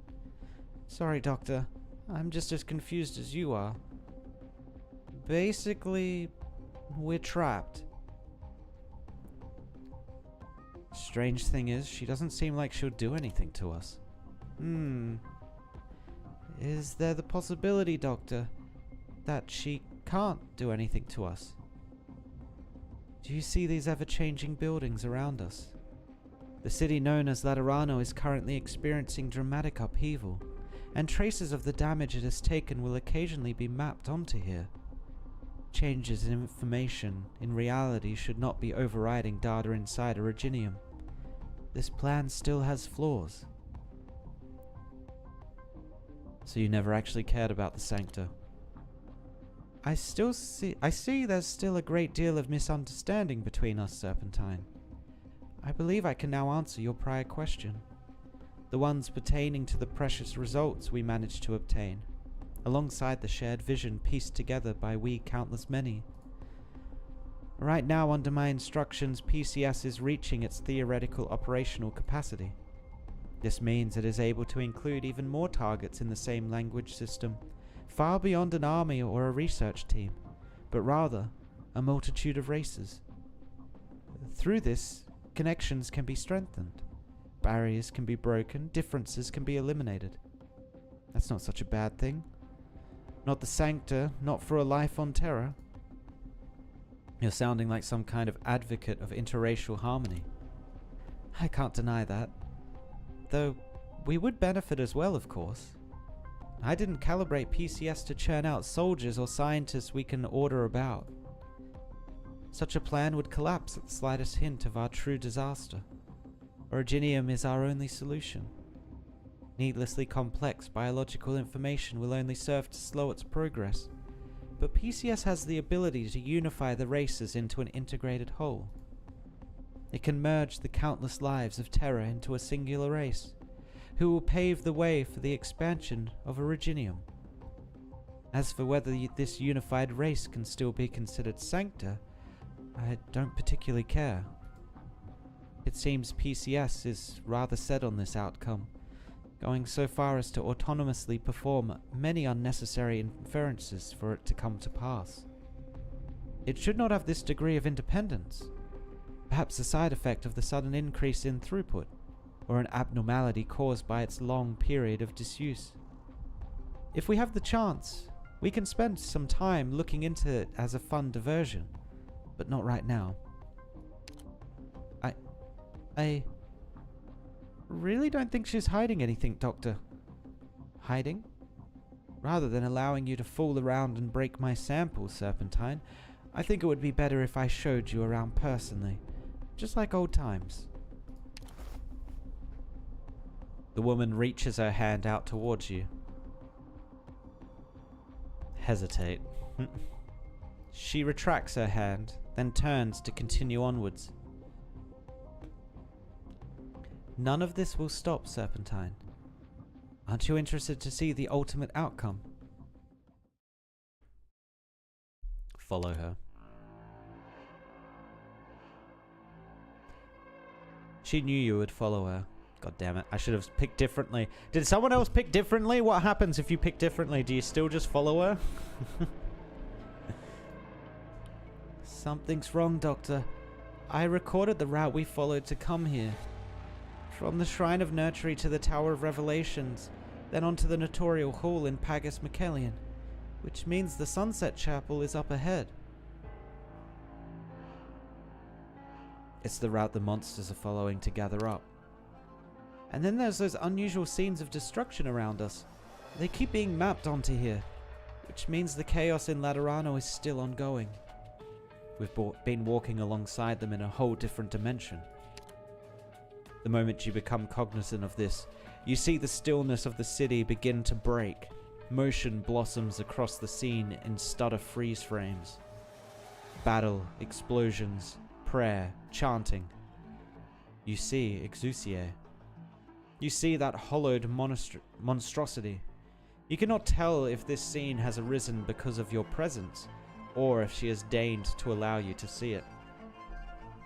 Of course you'll follow her, why wouldn't you? Yeah, true. You should be able to clear your thoughts this way, in a safe manner. The place you seek is ahead, the location of PCS, as well as the destination of the Sancta Pilgrims. The countdown has begun, Serpentine. What will? Destroy it, take an axe to the server.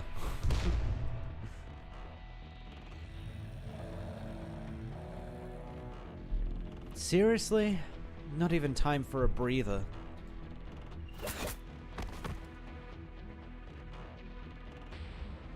Keep it quick, Fiametta. I'll cover you while you're reloading. What's with the look? We've fought together before. It's not easy to forget how you do things. Gracias.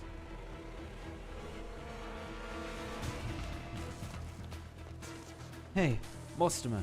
Mind explaining to me what the hell just happened? I was kicking a monster's ass when I stepped in one of those weird light puddles on accident and... Stolid, my boot sprouted a halo out of nowhere.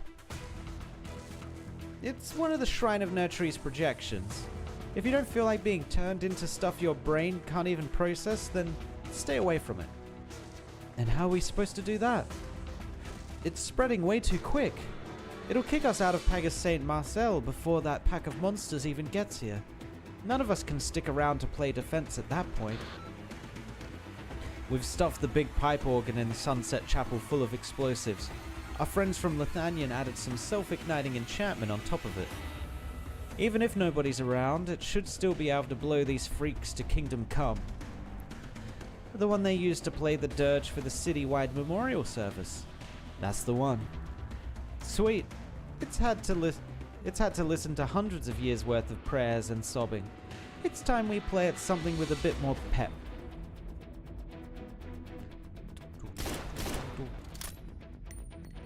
Let's get out of here, Patcha. Our spent shells have started getting halos.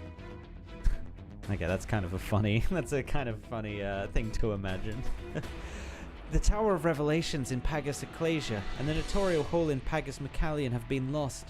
The Sunset Chapel in Pagus St. Marcel is the last stop before they reach the Basilica. If our bombs don't stop them, then we really are screwed.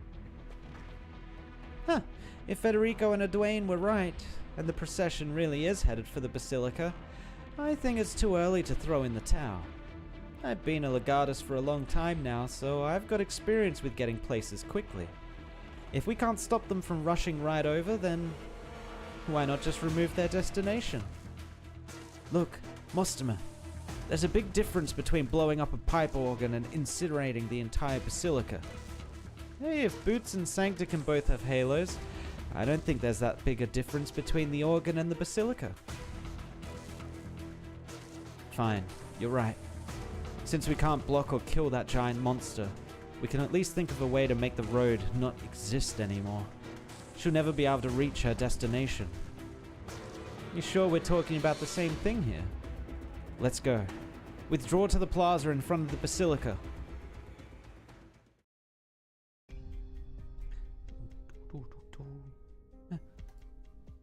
What's wrong, Romya? Stop crying. You're giving me a headache. Don't be like that, Hugo. Why do we need to take care of these crybabies, sister? Can we leave Laterano? This place isn't anything like Orella said. And not as nice, right? Yeah. I think so too. So we should be glad we came to see for ourselves. Otherwise, we would have... how would we have known Orella lied to us? We were rather lucky this time, weren't we? Once Orella comes back, we should give her a good talking to. Right, sister. Let's continue with the story, children. I'm scared. No need to be afraid. Listen, we can still hear the bells, right? The bells of the holy city will protect us. And those sounds are so loud and scary.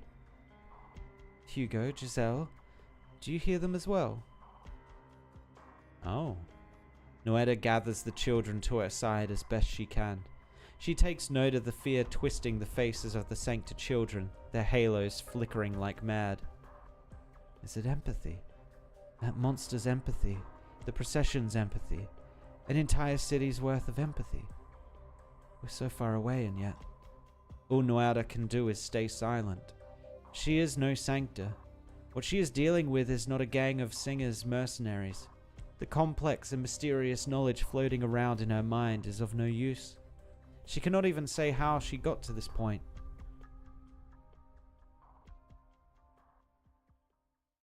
Think quick, Ku'ulkalkan. What can you do to calm the children who followed you all the way from Bolivar? To console the children who had just been plucked from a terrifying dream.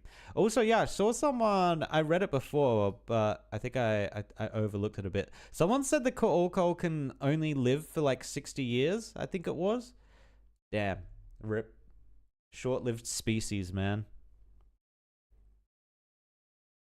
At the very least, allow them to feel a modicum of tranquility.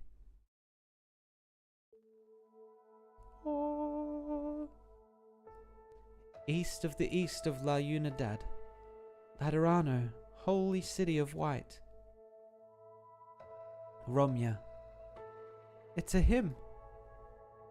Signor Nurturer taught it to us. Sister Noetta? You all know the words, right? There, the earth hides no bombs. There, the fields share wheat most bright. Abode of our Lord, font of parental love. He hears our prayers, he grants our wishes. All shall bask in his love. The Ku'ulkan thinks back to the past. The gravely wounded nun closed herself off from the world as she sang, until pain and night melted away into her song. The Ku'ulkan sings once more this song she has sung 100,000 times before. It no longer matters who wrote it, or if the Laterano within it will it answer. She does all she can to calm her nerves so that she can sing in tune.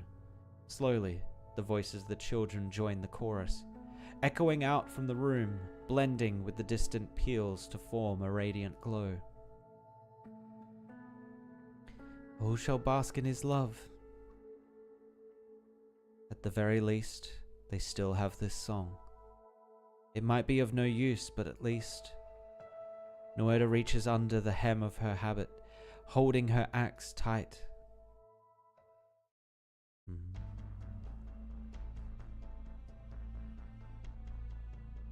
Oh, that's what she was trying to do with Friston.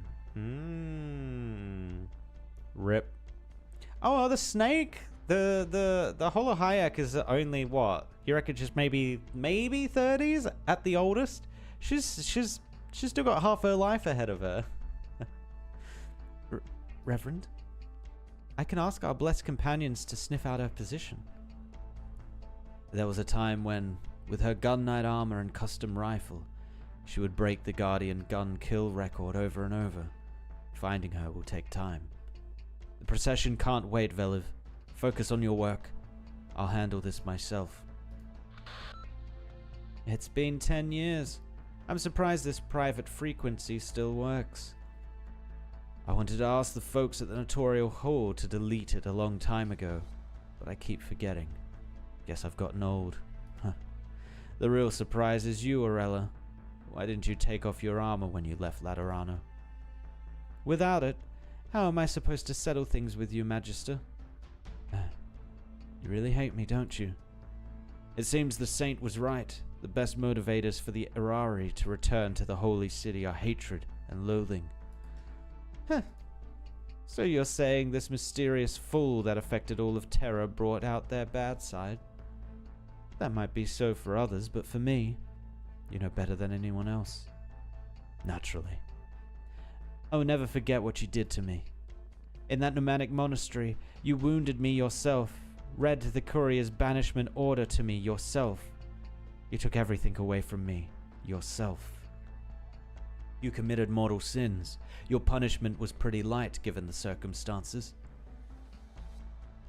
I am responsible for your situation. Orella, your achievements earned you a commendation from the Pope himself. You were such a spirited young thing. I was convinced you would become the greatest gun knight in history. But all I taught you was how to control that cumbersome armor and master your complicated gun. I never helped you with your temper, so you could truly live the Lateran life. And in the end, you took that final step, just as I had predicted. Am I supposed to thank you for worrying about my character flaws? Just because of it, you never approved of me and Amos. You even refused to come to our wedding, even though I had hoped to get your blessing. Maybe we should have a proper talk about all this. One way or another, you have returned. Will you come to my side, child? My people will not refuse you if you join the procession. What? Want to give a sinner like me another chance in the name of Laterano? No, nothing so lofty. The Irari are still of Laterano, that is all. In a better Laterano, everyone will find their place and play their part. There will be more foundational, more profound connections between us all. No matter who you are, no matter what you have done, the Holy City will mend your halo and fix the flaws you were born with. When that time comes, all our pain and regrets will be healed in turn. No thanks. Orella, listen, old man. I hate how self-righteous you are. I hate how weak Amos was. I hate how inflexible the courier is. I hate Laterano's stupid garbage about harmony. I hate how cold this paradise is. I never forgot this hate, even over 10 years in Bolivar. Even though my halo shattered, even though I was trapped in the dirt, I never once doubted that I would return. Even when I was enthusiastic and wet behind the ears, I never felt as sure of myself as I do now. This is my connection to Laterano. This is my faith. Your student turned out to be a cruel, vicious, selfish soul. Even if she hadn't fallen, she was still no angel. Tell me, old man, this better Laterano of yours, if it will let in someone who is born evil, does it deserve to be called paradise? Or are you unsure about that too? Question time's over. You've been trying to get a bead on me all this time. Failed? You've actually gotten better since you left, Orella. Oh. Huh? No, the burb! Not the burb! Oh. Oh. Flag the Chiba. These new glasses Vanny got me turned out really clear. What was the bird even doing there? Oh, birth.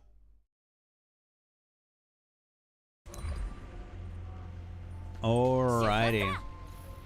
Alright, so these two are just healers, right? Or are they going to attack? I guess we'll find out. No, it looks like they're just healers. Okay. Oh, there are birds. Okay, luckily we do still have 2 range. That's okay, that's okay. What's the best way of handling this, actually? Oh, we're actually kind of screwed because she can't hit. We might have to go a Lord. Yeah, I think we might have to go a Lord. Ever since I read the files from the daily material minigame, I've had this sneaking suspicion that Paganini was internally bitter that Patrician married his cousin instead of him. Wait, what? He wanted to marry his cousin? Oh no. Oh no. Okay, we need lords. Lords. Which lord do we want? Do we want the Lapland or do we want the Silver Ash? We could take the Chubai, actually. Actually, isn't there an anti-aerialist? I don't think he's leveled up high enough, though.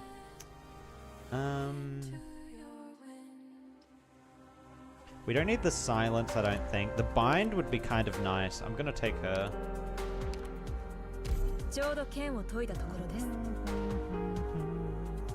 And also grab the Exusiai again. Skill 2. Oh, we got the data sync. Data sync time. Time to roll and get nothing but trash whites. Bing. Fonoro. Welcome, Fonoro. And another roll. That's almost another roll. Let's go, let's go. Oh, that equals another roll. Alright, let's headhunt. Let's headhunt. Oh. New merch? New merch? Oh my god, I'm gonna be honest. The Jessica one is amazing. Oh my god, also the Pepe one is amazing. Okay, headhunting. Let's go. Free roll. Exusiai, please. Exusiai, Exusiai, Exusiai.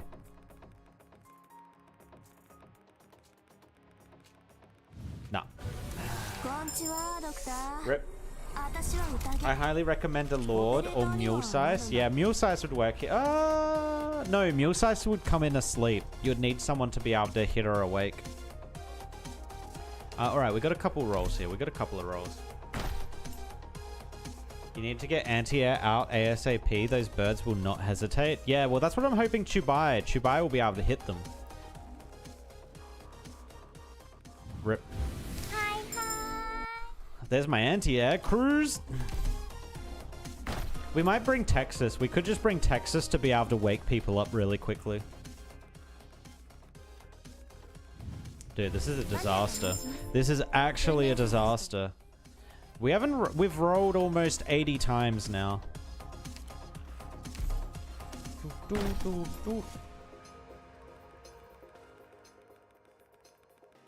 Nope. Sad times, sad times. Well, we don't have any more rolls. We wait for more later. Sad times indeed. Alright, 10. We need to get Exusiai. Skill 2. Let's switch you out for Chubai.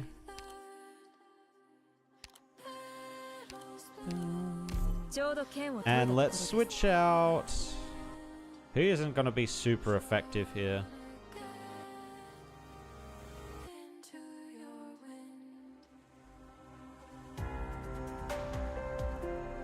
You know what? We're going to dump the Bridget because I want to keep the Archetto because Archetto is actually involved in the story.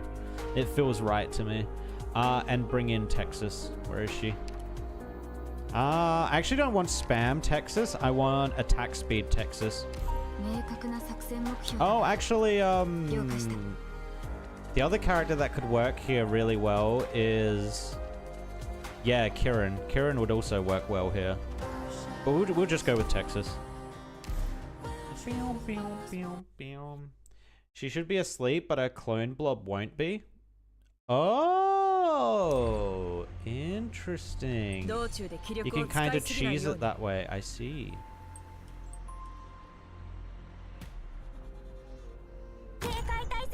Okay, the weird thing about this is I think they come down both lanes, yeah. Let's just wake her up.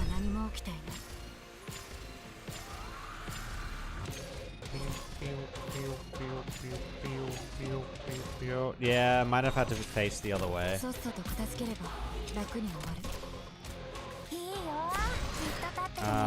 Maybe Chubai can get rid of this thing? One more. Nice. Okay, Chubai saves us. Let's go. Ooh, boss is already out.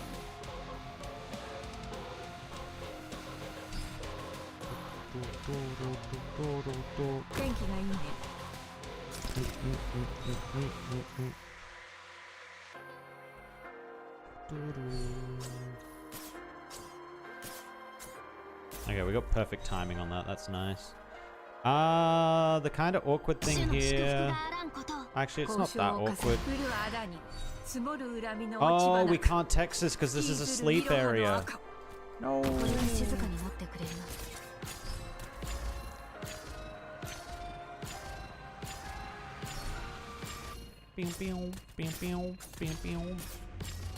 I guess we could do this. Oh, we can speed up the sleep thing though. Yeah, I forgot about that ability.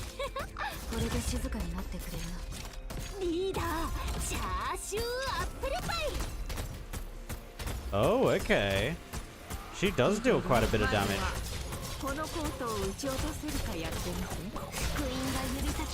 Unload all the damage. Take him out. Oh, dude, easy. Does it have a second phase? It does have a second phase. Okay.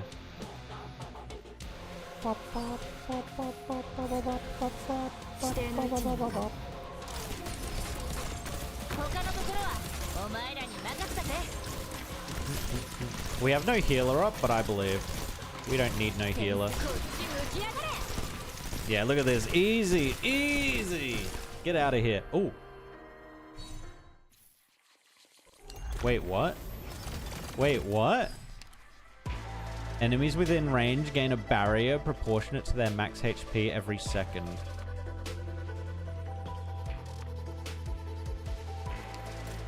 Oh. Can we get... Oh, this increases our deploy limit. Okay, that's what we need. Ooh, ow. Yikes. Alright, there's our deploy limit. Do we have non-sleeping tiles? We do, right back here.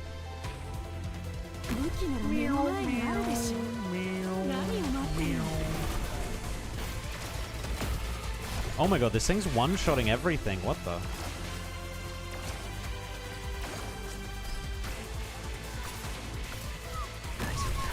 Send the wolves! Release the wolves!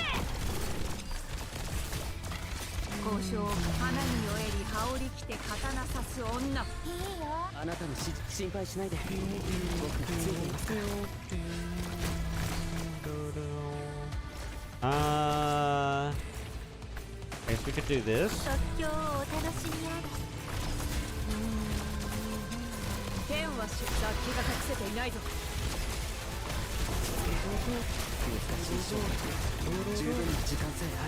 Okay, this thing... Oh, it's healing.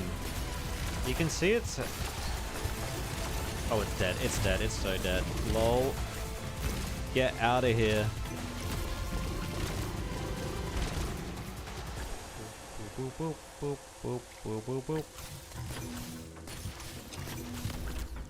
That boss is going to be interesting in the EX stages.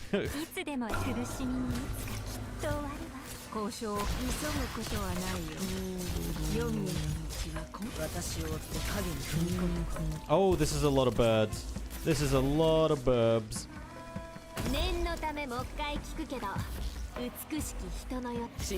Oh, we have no one that can... No, we didn't need it anyway. Okay.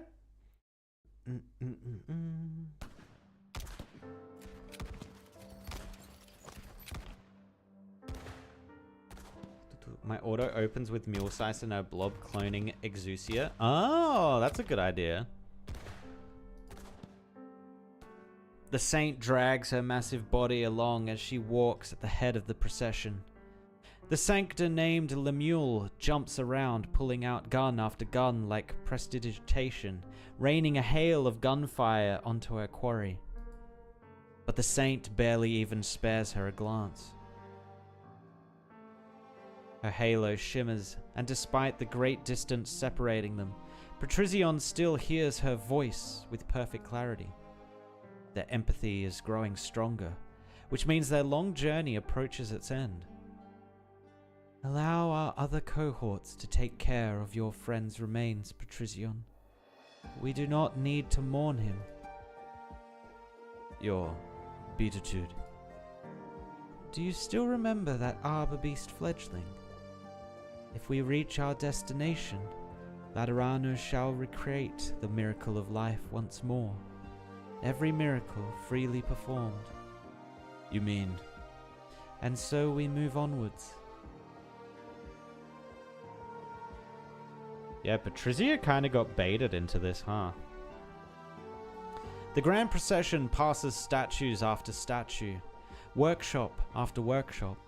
The city grows brighter step by step, pace by pace. Patrizion walks forward in silence. Stop! Oh, a young gunsmith's apprentice walks against the flow of people, stopping in front of Patrizion. Vanini stares down the gun knight, many times taller than her. She raises her gun against him. The crowd parts around them, but none look toward them. Vanini bites her lip, doing her best to stop her hand from trembling. Ah, you are his apprentice, yes? Magister Paganini. Where is he? He warned me. So in the dream I hid in the workshop. After I awoke, I still hesitated for so long. Right now you're scary. Laterano's scary. I don't know what's going on. I don't even have a patron firearm. But I can't just hide and wait. So you made yourself that gun and came to stop me? That's very brave of you. But do you see this procession, my child? We will birth a miracle, one that nearly all Laterans will be a part of. It's not scary. That's got nothing to do with me. I'm not very good with words. I couldn't think of any worse ones. Magister Paganini was my only family. My only connection to Laterano. Your only connection, huh?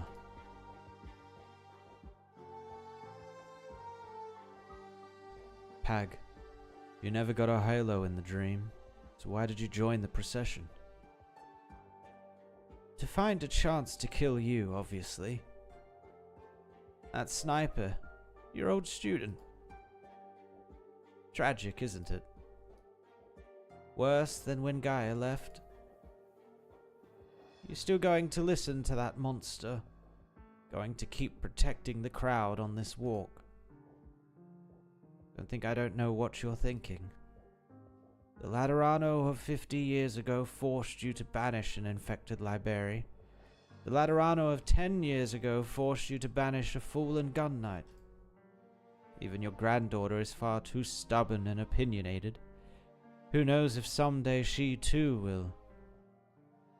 So, you hope for a better Laterano. You want it to be like a doctor who becomes a miracle worker, able to treat oropathy, able to fix personality flaws, able to make everyone accept one another, no questions asked. That way, no more sad farewells like you've suffered through before. You're a coward, though, through and through, Patrizion. Farewells are like melted ice cream and worn-out guns. Doesn't matter what you do, it's bound to happen, right? Even if you can't stop them from happening, you can still give your well wishes. A simple goodbye is all you need. It's not like you have a speech impediment like Vanini. Is it so hard to find a way to shed some of your regret? Enough talk. Just hang on. Hang on, my feathery ass.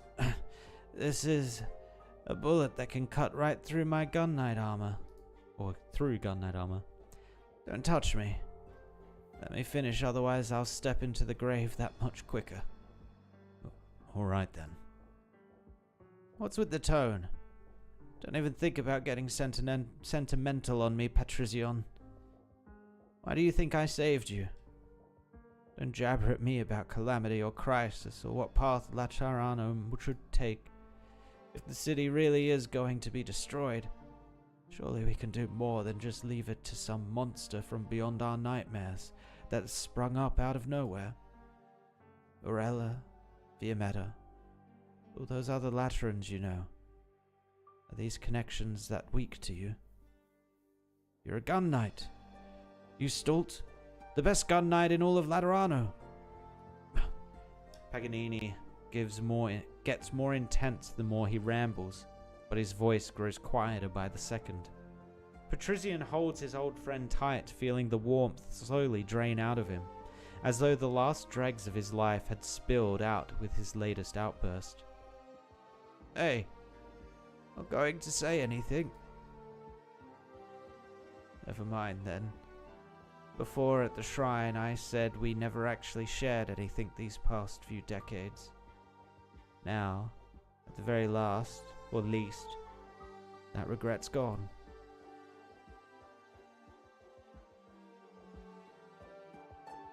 My Magister, he... Forgive me. I couldn't even give you one final moment with Pag. Vanini, if you had just been a bit quicker. Making this gun, if you had just gotten here quicker. Vanini lowers her head as if in a daze. She looks about at the people walking past like she is only just noticing her surroundings. Her halo suddenly begins to shine. All it would take is a momentary waver of the heart, and the empathy of the countless masses would come crashing down on this confused, lonely sancta. No, child. Keep a tight grip on your gun. Uh-oh. For a moment, Patricion feels pain, but it is followed by a gentle yet irrefusable comfort. It flows from her, from those enlightened creatures, from his people in the procession. He knows his unusual reaction has been noticed, prompting the crashing waves of empathy, like seawater forcing its way back upriver. Ugh. Patricion feels dizzy. He sighs and slowly crouches down. A moment later, the elderly gun knight grips the barrel of the gunsmith's apprentice's gun, pointing it towards him. Oh. Vanini. I got your name right, I hope. Vanini, no matter how long it took you, or for whatever reason you did it, you made your very first patron firearm. That makes you a qualified gunsmith. But that is not enough. You must learn how to use it. Now is a perfect opportunity. What do you mean? Keep it steady. Yes, just like that. Calm your mind, then pull the trigger. You didn't kill Magister Paganini. Also, our fool. I am responsible for what happened to Pag, but this is not to avenge him. At this very moment, Laterano is walking down a new path. Faith follows into faith, and new prayers congregate into a collective consensus. You are too close to the procession. Empathy will soon swallow you whole. Only by fooling can you break it. Once you have fallen, you'll go out, guide the others. This is my duty, the duty of a gun knight. I don't understand. Why do you do this? I don't really know myself. I'm an old addlepate, after all. I always believed that, were paradise to become a true paradise, our connections would become unbreakable. But what if in the course of all that, we lost more than we already had? We might ease our regrets, but when the time comes, what if our success has lost all meaning? If we were once all devils, if we once carried our sins together, how could our connections ever be broken? O glorious Sancta, O favoured of faith, what have you to fear? Vanini girl, fear not falling into hell. This is the first lesson you should learn, and I'm right with you. Ooh, she fallen. We're getting so many fallen angels. Oh my god. What do you think Priestess is? What do you think Priestess in this event? Are you asking what do I think of Priestess, or what do I think Priestess is doing in this event? I'm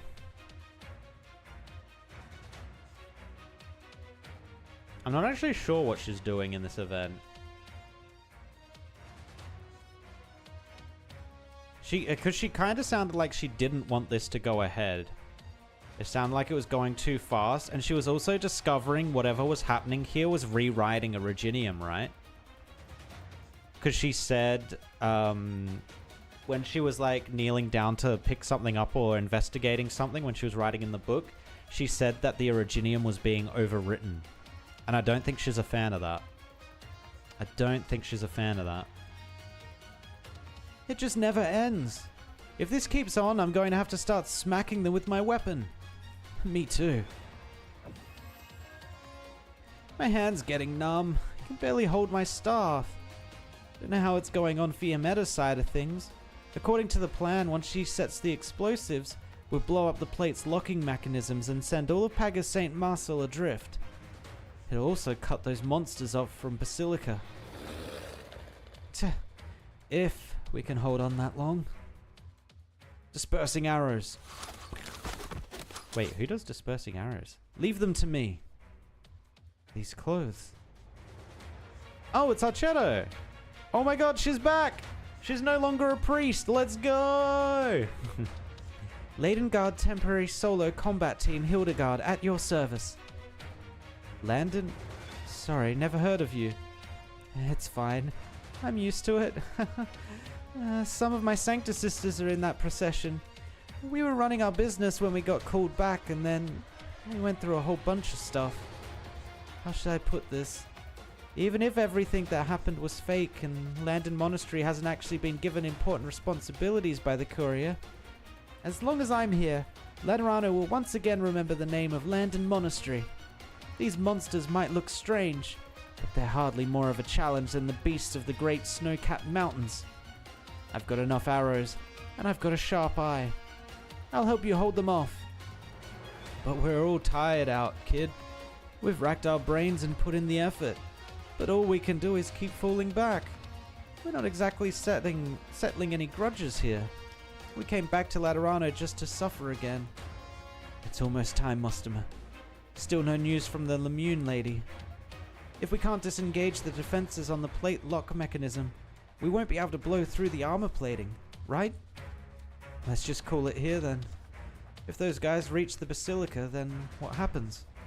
Everyone more or less becomes Sancta. What's that got to do with us? Look around you, we can't even cobble together a single halo. Our long-awaited reinforcements are just one Liberi nun. We've got an entire city's worth of people against us. Why do we alieni have to hold all of them off? Come now, that's not the best attitude to have right now. Because right now, we're the only ones who can. We're always having to bust our asses doing things ordinary Sancta take for granted, right? I had a little accident, as you can see. If I hadn't become a legatus, I don't know what I'd be doing right now. I said I was going to be doing messenger stuff when I left the Holy City, but I was just wandering around, really. Wandering to places without any Sancta. Places where these black horns on my head don't stand out. Places where silent empathy is the norm. It was hard. It took 2 whole years before I could look my friends in the eyes again without breaking out in a sweat. Liberi, fallen angels, we're obsessed with assimilating or getting our old lives back. After putting on all that effort, why go with the hatchet job? Well, how about that? I never thought I'd hear those words coming out of your mouth, Mostomer. Promise me you'll forget you heard anything. Forget what? How did things go on your end? Good news is the bombs are in place. Bad news is, I was afraid they wouldn't be enough to blow through all the lock mechanisms, so I shoved the rest of my grenades in there with them. Which means I'm all out of grenades to shoot at these things. Halos rapidly flickering, continuous sounds of prayer. Hey, Fiametta, let's blow this joint. Wait, we still haven't heard anything from Lemuen. If the defenses aren't disengaged in time, all our explosives will go to waste. Time to explosion, 1 minute. What? The timer starts ticking down in Fiametta's hand. The enlightened creatures stop their prayers as if sensing something is up. They throw themselves at her like rapid beasts. Do I think Priestess is helping Doctor? In a way, yes. I think she is helping the Doctor in a way.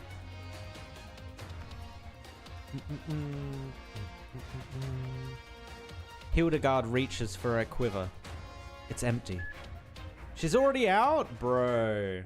How is she already out? 50 seconds. Sorry, everyone. Hope I'm not too late. Lemuen? Oh, she's drifting. Let's go. A wheelchair suddenly breaks, throwing up a cloud of dust as it screeches across the ground. Its rider spins its left wheel as she hoists her rifle with her right hand, her long hair fluttering in the wind. You're right on time. Good to know we're still in sync. The two of you will never guess how hard I beat my old wheelchair speed shooting record after I broke through their cordon around the 7th Tribunal. 40 seconds. I heard what you said just now. Fallen angels, Liberi, Eliani. I'm inclined to use another term to sum up our relationship. Friends. Countrymen. Laterans. I've solved the permissions issue. The lock mechanism defenses are disengaged. Everyone, retreat to the Basilica doors. I'll hold these monsters off. 30 seconds. You're going to shoot them, Lemuen. You'll fool. I hate to admit it, but I can sense what you're thinking. So shut those mouths of yours. Laterano doesn't need to be saved by you like this. The click of bullets loading and the thrumming of the monster's hearts reverberate through Lemuen's ears. She's nearly face to face with them, going against every sniper's instinct she has. She listens to her own breathing, calm and steady. Under these conditions, how fast can a sniper fire? Time to find out. Lemuen, Cardinal of the 7th Tribunal, in the name of Laterano's national security, I sentence you to death, no matter the cost. Ooh. And now she's a fallen Lemuen? 5 seconds. She's falling! It's done. Lemuen, your halo. You alright? Feel anything weird?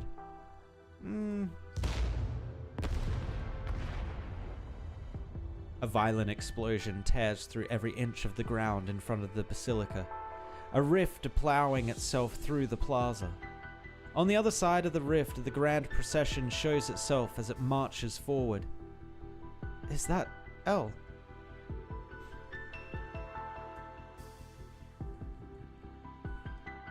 Hey, turns out it was my sis and her crew. They did a real bang-up job. Wounded wail, fragmented prayer. Retreat somewhere safe for the time being. A rift, one my people cannot cross. But we once forded raging rivers and traversed great valleys. compared to those dangers, this is nothing. He lies ahead. I shall not stop. I never said I'd let you pass. Your body is weak. I fear you have not an ounce of strength left. Am I wrong? Exusiai does not answer. She has told herself the entire time to ignore how tired she feels, how strange falling makes her feel. She continues her barrage against the saint's colossal body, but once again, to no avail. The saint makes no move against her. Rather, she continues to cradle her, the same way she did when they left the dream. Never before has such a strange cradle been seen, one made from a malformed yet mighty arm. Even though you know the entire truth of both past and present, even though you know we are working to create a new miracle like the birth of Laterano, even though you know our journey thus far has been to awaken our Lord, to ensure that in the future, with but a hair's breadth separating destruction from continuation, the Sancta shall persist. Why do you still stand against us? Am I the only one? What? With empathy that strong, I don't believe for a second you can't feel it.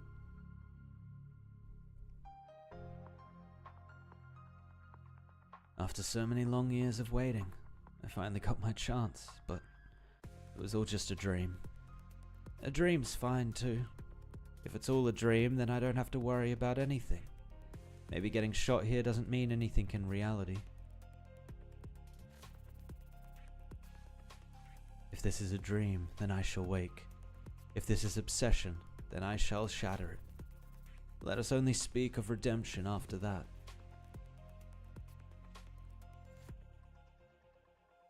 Venini, girl, fear not falling into hell. This is the first lesson you should learn, and I'm right with you.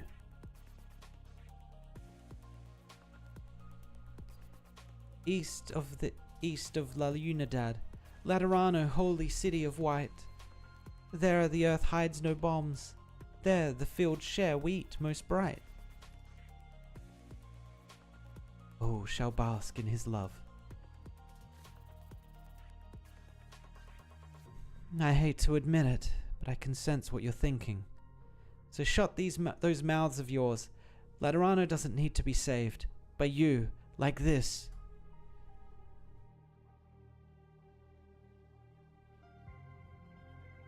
I'm just an ordinary Lateran. Nobody important, and I don't have any special skills.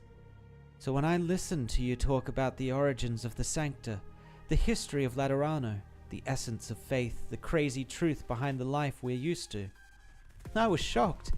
Shocked right down to my core. If things really are like you say, then the life we enjoyed in Laterano really is a kind of miracle. But since I'm just an ordinary Lateran, while you were explaining everything happening around us, all I noticed was how nobody looked happy at all. Shouldn't Laterano be a happy place?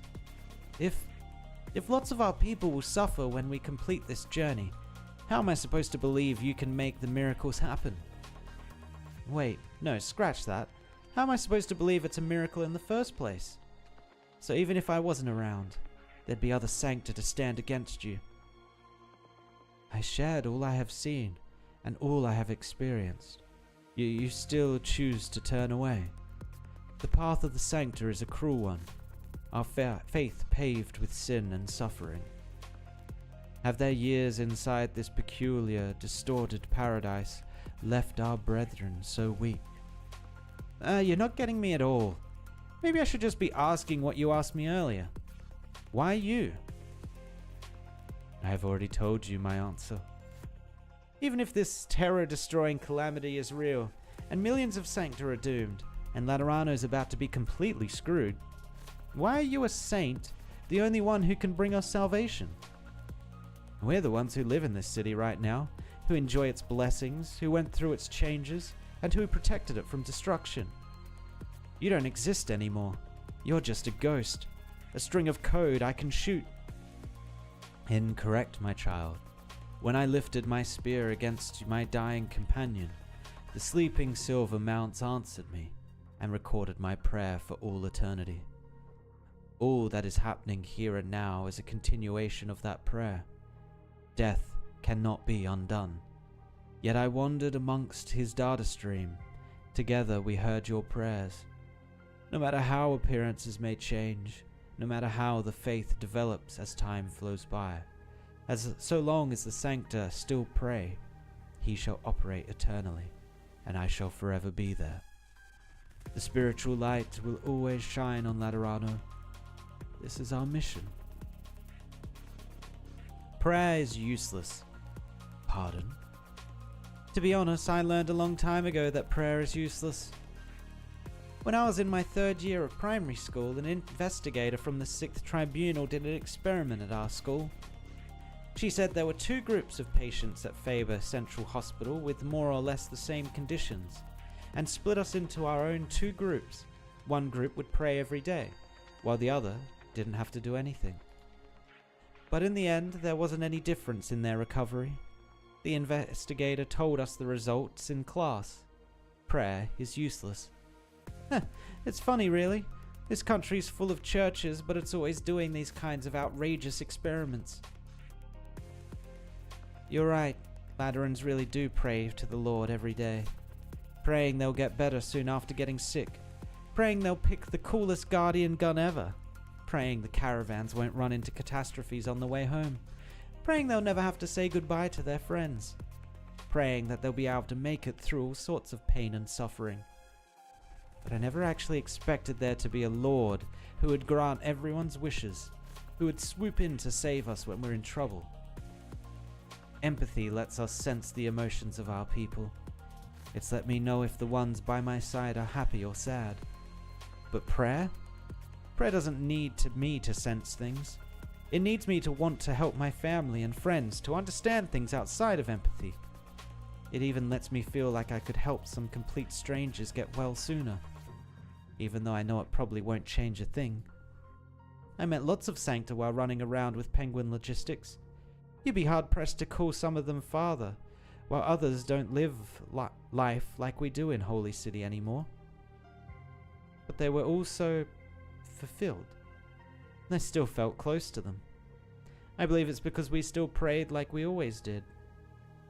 It needs us to not doubt. It needs us to hold hope in our hearts.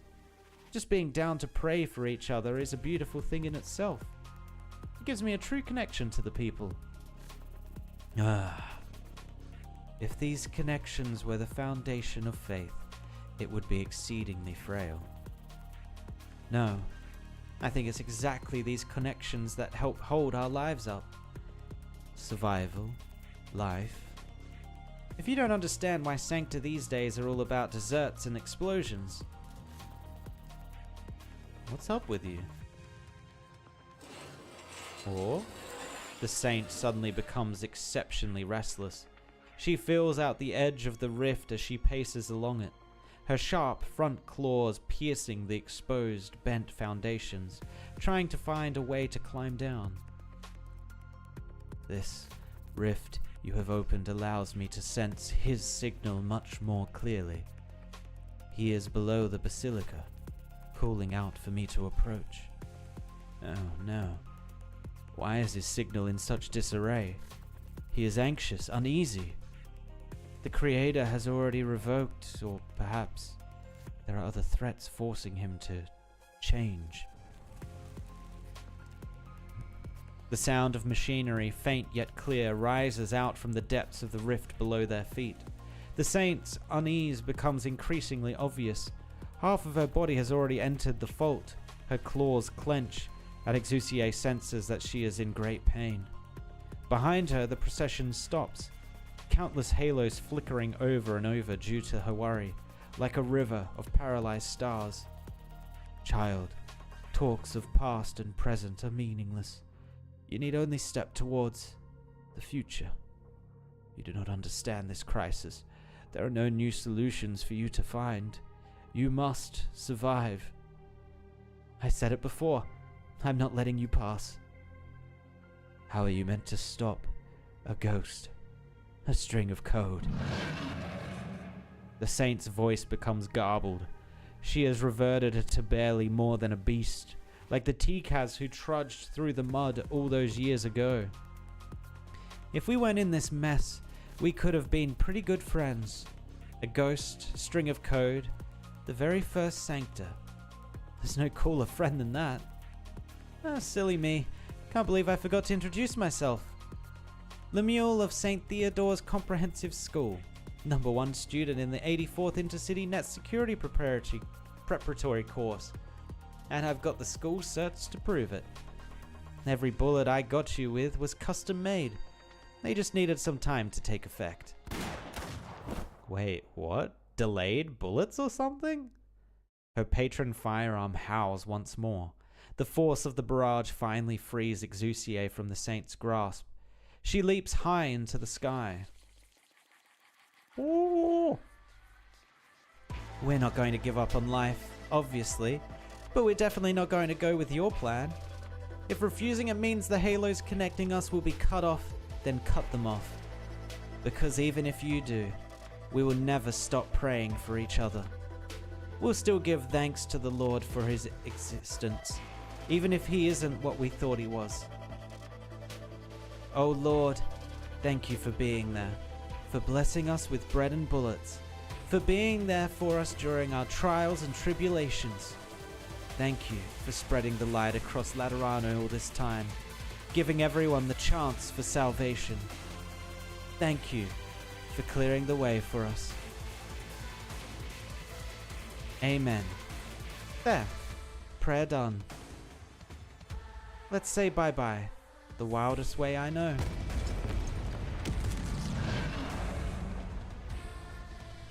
Explosives fall like rain, linking together into a chain of blasts as they collide with the bullets embedded in the saint's body. The saint howls, but not because of the explosions, not because of her flesh wounds, but because of the strange, dissonant sound caused by the ammunition as it scrapes across her skin. The sound of data being erased. Divine judgment, traditional. Rock and gospel. Barrage, sky-shattering. Apple pie with char siu.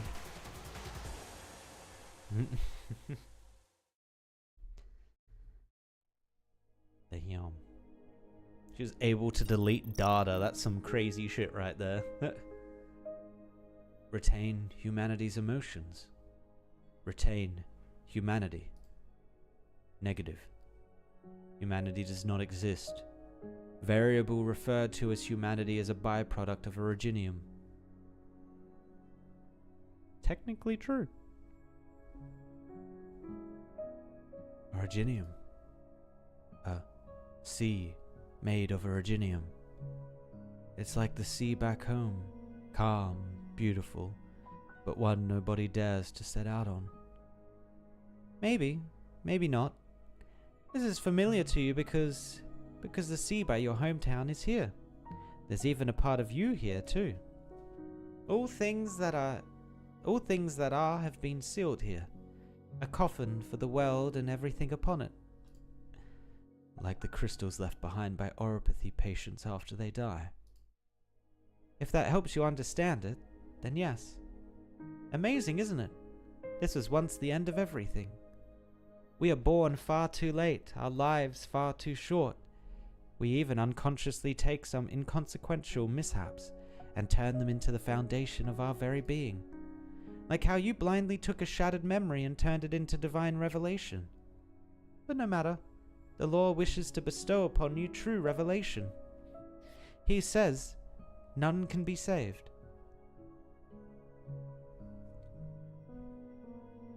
Originium to originium, dust to dust. Personnel with relevant privileges have provided PCS with new set of directives. Cognitive radiation amplifier at maximum output. Effective range, Terra. Terra wide? What? Originium will connect to PCS after maintenance is complete. Originium is inevitable. The law created the Sancta from the Tikaz, built the Order of the Laterano in untamed wilds, and even attempted to establish a Terra-wide religion spanning multiple civilizations. He has worked for millennia in service of humanity. Surely, it was not simply to turn all of it into Originium. Is that truly the law's ultimate goal? Negative. This is the goal of Originium, not the goal of the law. Originium has been set as a prerequisite of the law. If Originium is, as you earlier described, able to assimilate everything, why is it a prerequisite to anything? Surely it is more than the end of everything. How would the law be able to operate inside a field of uniform Originium? What would be the meaning of a halo in that case? As Originium is the end of all things, there is meaning in bestowing halos on everything. Angels before Originium are merely angels. Angels after Originium are the only method of existence that will retain meaning.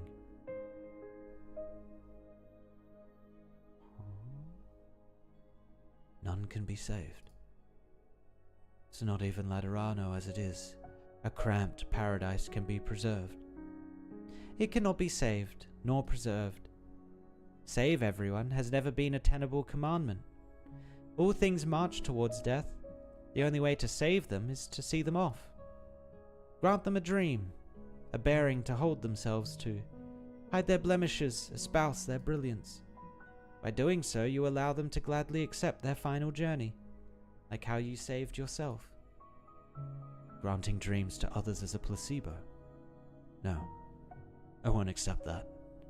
If I have truly shamelessly clung onto a false dream, put myself through a crucible for more than 10 years, if I have debased myself by inflicting unhealing wounds upon countless others for the sake of salvation, then all the more reason not to spread this shamelessness and debasement to others.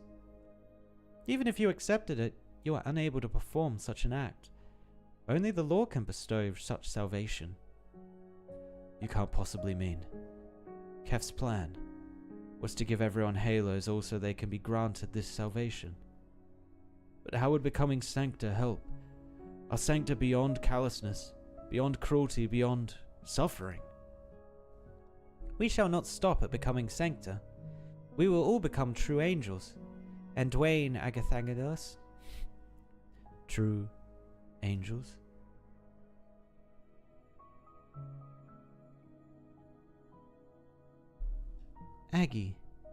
Agathanagelos. I don't like this name. It's too long and hard to read, agreed, and it doesn't sound like any of the other names here. This is my surname. Before your father left, he kept telling me he hoped I would give it to you. But, Mama, I know it's strange and hard to read, Anduin. If the other children knew you had this name, they might say hurtful things to you like, "There's that weird boy." Once you head out further afield, bandits may think you're a rich foreigner, or the Inquisition might assume you're a zealot up to no good. Which is why I hope you never share it with others. Stick with a simple name, like the other orphans here. I hope you will keep it in the deepest recesses of your heart, a place where your happiness, anger, sorrow, and joy cannot touch. But I feel really sad now. I don't know if there's anywhere in me that doesn't feel sad. If there's really a place like that in my heart... Of course, Anduin. Everyone has one. I hope that when you think of this name, you'll be free from suffering, grief, frustration, and strife. Forget the dying and the hungry by the road who claw at your ankles. Forget those in despair, whose minds were eaten away by the sea fog and the flesh they chew on. Forget the monster doll your father made, and the fin scale soup. Forget the storybook you keep beneath your pillow, and the brush you found in the old chapel. But I don't want to forget them. It's just for a little while, alright? I hope that when you think of this name, you will find tranquility, the tranquility of emptiness. One day you will need this peace. Promise me, Anduin. Alright, but I still want to know what this name means. Angel. In Lateran it means angel.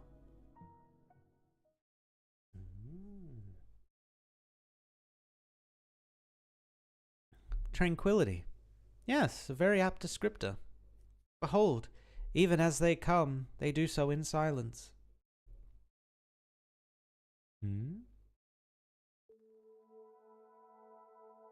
The ocean of Originium is endless. Those who look upon it soon realize that every observation they make of it is without meaning. When everything the eye can see is impossible to differentiate, where to start looking is similarly impossible to determine. But now above this great sea of uniformity, something shines. It is as if at the edge of the Originium Sea has converged into a river that flows into the heavens. Countless fragments of Originium rise up from the surface of the sea, floating up into the distant, empty beyond in perfect formation. The fragments are jagged and irregular. Some are as small as dust, others are as immense as stars, but all, without exception, are crowned with a glimmer of light. A glimmer shaped like a ring. Halos. Beautiful, aren't they? It's a pity that all the beauty and ugliness in this world is meaningless to angels. Angels are neither beautiful nor ugly. They are neither high nor low, noble nor base, reverent nor blasphemous, adorant nor disdainful. They know neither meaning nor separation, happiness nor suffering. Can they even be considered life? Does that matter? All the praise we heap upon life is nothing but egotistical admiration. Observing their forms in an attempt to compare them to our definition of life is simply us trying to find a resonance with them. Then, are they the law? Are they gods? If there is no distinction between beauty and ugliness, high and low, noble and base, why would there be one for God and worshipper? Angels do not understand faith. They simply exist in the furthest reaches of the universe, taking on the most distinctive forms. It was our forebears who encountered them, shamelessly disturbing them as they did so. In their name we created a forgery of a dialectic of God and worshipper.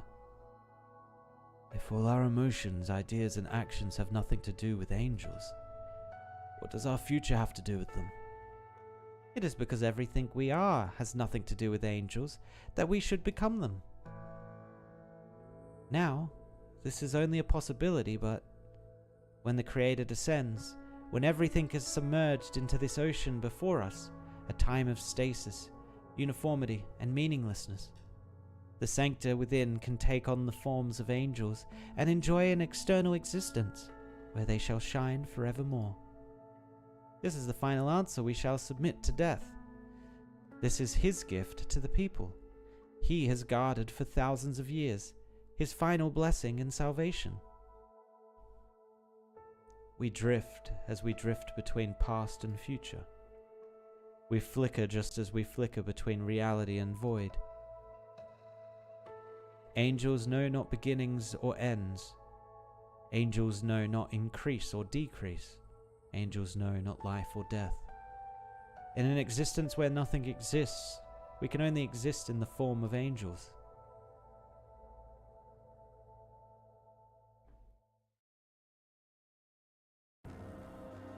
So is he saying that when Sancta enter Originium, they enter it in a different way than other people?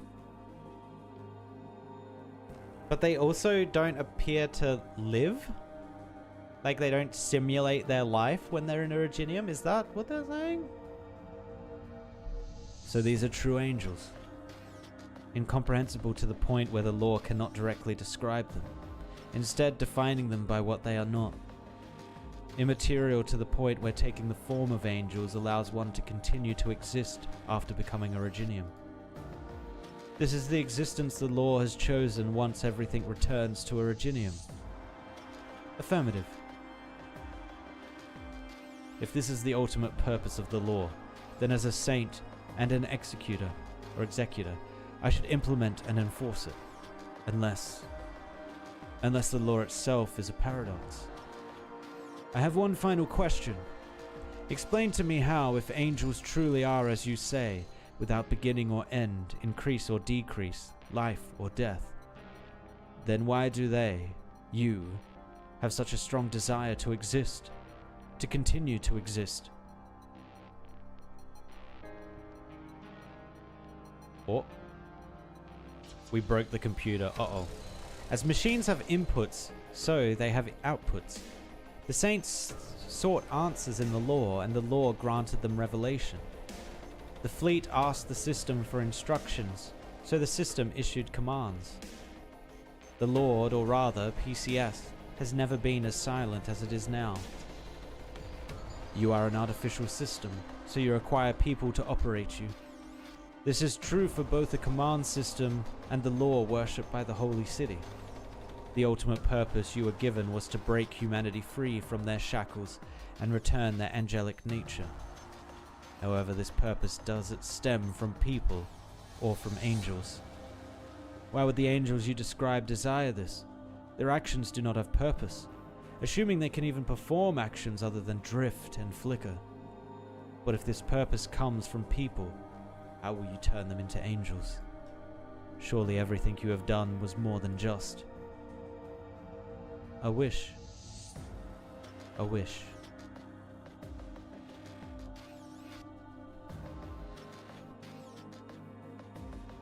Nurturer, I shall now grant you salvation. Guide your people to angelification. Guide yourself. Be free from suffering, grief, frustration, and strife. You will obtain tranquility, the tranquility of emptiness, as shall those you have helped and harmed alike. You need not live as an egotist, a villain, a traitor, or a fanatic, nor do you need to die as one. Dwayne feels more tired than he has ever been before, as if an entire lifetime's worth of burdens has been pressed down upon his back at once. The Arbor Beast was right. He really is like that Sarkaz drunkard, acutely aware this is the last chance he has. If he wanted relief, this is the only way. Relief. He only needs to hear the words' crisp syllables to feel joy, to want to fall to the ground and weep until he was spent, all his strength, then fall further into a deep slumber. But he uses that strength to instead open his clouded eyes.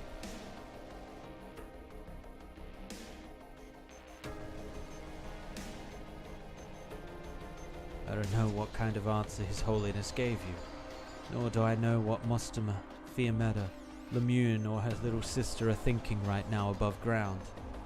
I don't know where Patia and our former fellows are headed, nor do I know whose bosom the children I tended in the Shrine of Nurtury have clutched. I don't know if they want this salvation, this relief. But if what you really care about is my answer as a suitable candidate, then my answer is no. I'm far too conceited. Even to this very moment, I still refuse to believe my arduous search for answers, decades in the making, was all for this simple relief. I am not only conceited, I am an egotist, a villain, a traitor, and a fanatic.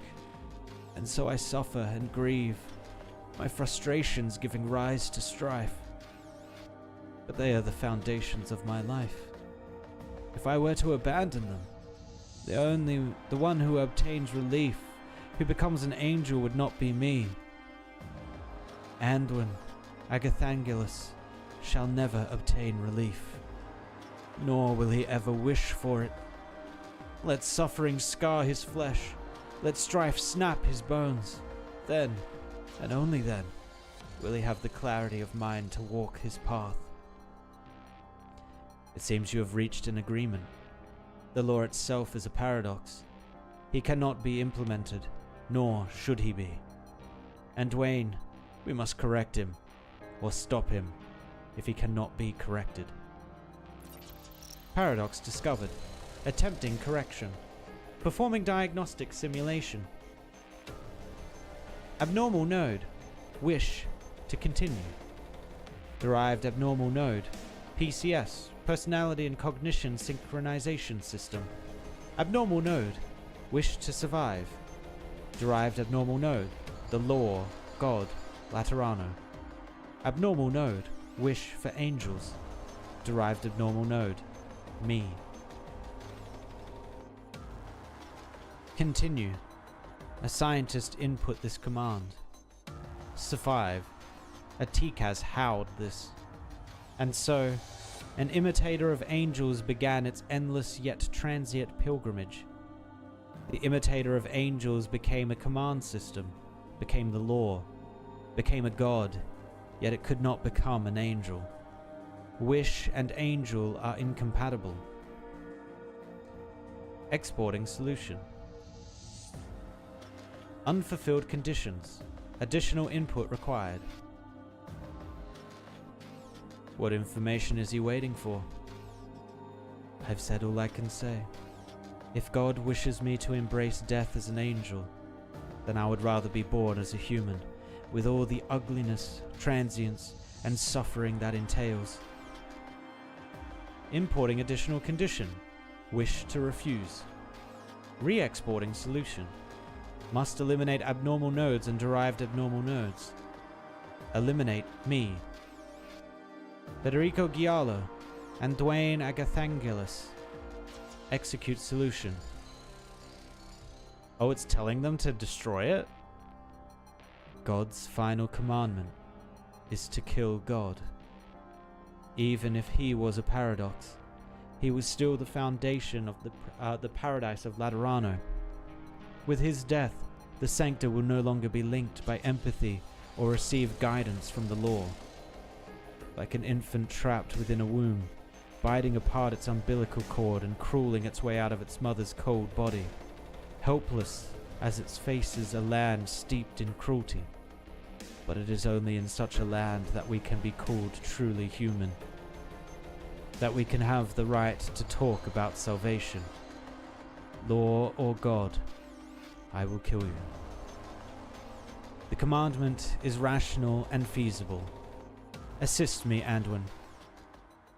Damn, to kill a god. Does she get out safely? I assume she does. Phew. Artoria leans against her cello. Finally, she frees a hand and holds it against her chest, allowing herself to catch her breath. Nearly there. If my memory serves me correctly, I just head down this corridor to return to the surface. Oh, you patrols truly are relentless. Restless gasping, halo flashing rapidly. The wispy guards surround Artoria, attempting to drag her back underground. She has wasted far too much time inside this maze since she turned away from the machine. Her patron firearm is lost. She has no desire to join her pursuers in prayer, or to perform their heart's songs. She would rather destroy her own cello. Artoria has never found herself in such a predicament before. The exit is right ahead, but she no longer has the strength to carry on. The ground. Fede, what did you...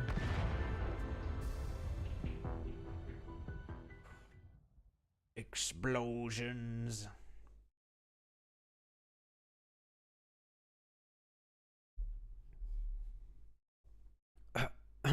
Oh. The dust settles and Artoria can finally see again. The explosion earlier created a giant pit, one that connects to the rift in the plaza above, exposing the bowels of the basilica to all. A ring-shaped machine lies at the bottom of the pit quietly. Sunlight shines upon it, but it has lost its radiance. There it stands, as dull as a rock. Unease. This is the second time Artoria has felt this feeling so clearly, the first being the time she faced the Witch King in his pavilion. Deep within her body, somewhere she cannot see, things that were always linked together quietly break apart. There is no mistaking the feeling. She breathes in deep. The moment she closes her eyes, countless similar melodies rush into her mind like the tide.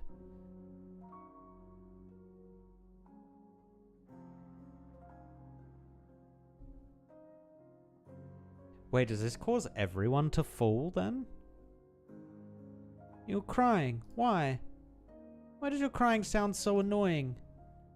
You're annoyed? I can't feel it. Sorry, I'm sorry, but I'm scared.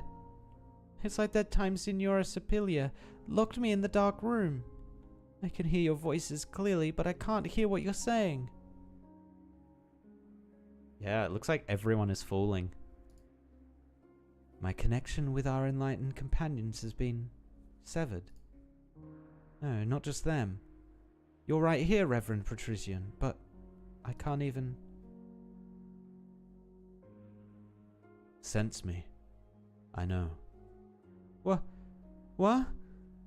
Be a good girl and don't let go of my hand. Your hand? That's not what your hand feels like. It's like mist. Far away. You're so far away from me. So this is what it's like to fall into hell. The changes do not end with her own body. Some old jokes have come true.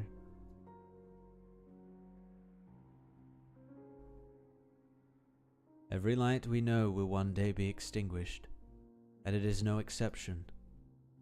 The old Pope playfully points to the halo hovering above his head.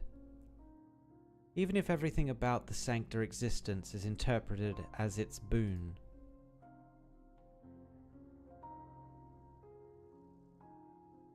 Unease grows and panic spreads. Artoria tries to make sense of it all. This is not the same as what happened in Zwillingstrom. There is no malevolent force sowing discord among the emotions of the people this time around. It is like a movement, one played countless times by an orchestra of the masses, had part of its melody forcefully plucked away, as if it never existed. Like walking along a road with the sun, the rain, your friends and your home ahead of you, but you were torn away from it for no reason, leaving you feeling alone and helpless, alongside millions of your people. The Sancta will lose the cozy cabin of their faith. Everything has come to pass. Did you fail, Fede? Also, I love how she's meant to have fallen, but nothing has changed about her, like wings or halo. They just remain the same. What just happened? The law just got destroyed, and now every single Sancta is falling. Basically losing their connection with everyone. If you're scared, you can hold on to my tail. You noticed Gazelle's tears, didn't you, Romya? Have you forgotten what tears mean? Let's finish our song, okay? You see, Laterano hymns and Bolivarian hymns are quite different, so we need time to teach each other the parts we don't know. We will be here together, east of La Unidad. Laterano, holy city of white. There, the earth hides no bombs. There the fields share wheat most bright. All shall bask in his love. Artoria hears singing. It wavers, revealing the anxiety, terror, and worries of the singers, alongside pure, honest longing. A longing for tranquility, to see night fall in peace and quiet. Your Holiness, I have no doubt that Laterano as it is may be walking into its demise, but I also believe it has never been this sincere. I've said before that I can't hold off the apocalypse or overwrite death, and I refuse to lead. But maybe my arts can help them stave off this oncoming collapse. They will let my brethren, free of empathy, to communicate without reservation, purely and honestly. Go listen to those songs. Go share your emotions. Go tell one another that at this very moment, in the face of this indescribable loss, we still feel joy and sorrow together. This has nothing to do with saints and sinners, redemption and responsibility, or whichever path I walk. This is simply my reason to exist. Laterano, the holy city of purest white, falls into night. But today, there may not be an electrical operator named Outside there to turn the city lights. Artoria takes off her gloves. She decides to play towards the setting sun, to her heart's content. Does Artoria mean she's gonna try and teach She's gonna try and teach the Sancta how to communicate through music now. I feel like that's what she was alluding to. Through music, through song, through that kind of thing. They broke our gaming PC. Yeah. We've lost both of our, we've lost our supercomputer, we've lost our gaming PC, now we've just got the Windows 7 Zoot system. It's scuffed, man. Terra is becoming scuffed technologically. Funny thing is that lore consider failed product by Doc's race. Ah, they consider it failed? Is that because the angel, becoming an angel is kind of a weird thing? Honestly, becoming an angel kind of just sounds like you get deleted. Because everything they were describing it as is that you are nothing. You are nothingness. You are not high, you're not low, you're not alive, you're not dead. It's kind of just, you're nothing. Strange, strange. Alright, before we jump into this final little story bit, I just need to go to the toilet real quickly, and then we will close out the Masses Travels. At least the story side of it.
Alright, the final story. When the newborn Sancta meet the law once more, it will take many years for the two to mend the voids in one another. Wait, so maybe the law hasn't been destroyed if they're gonna meet it again? Maybe it's just being recreated?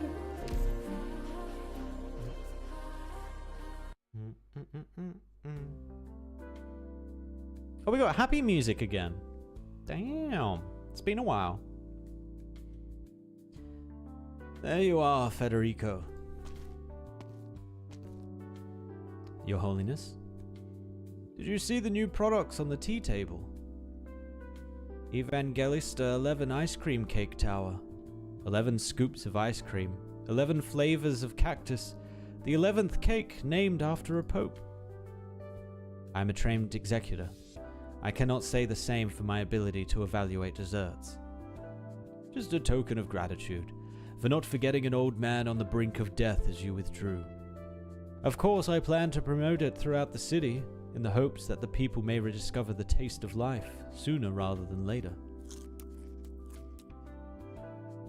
Considering the flavor, I suggest it may cause even more controversy.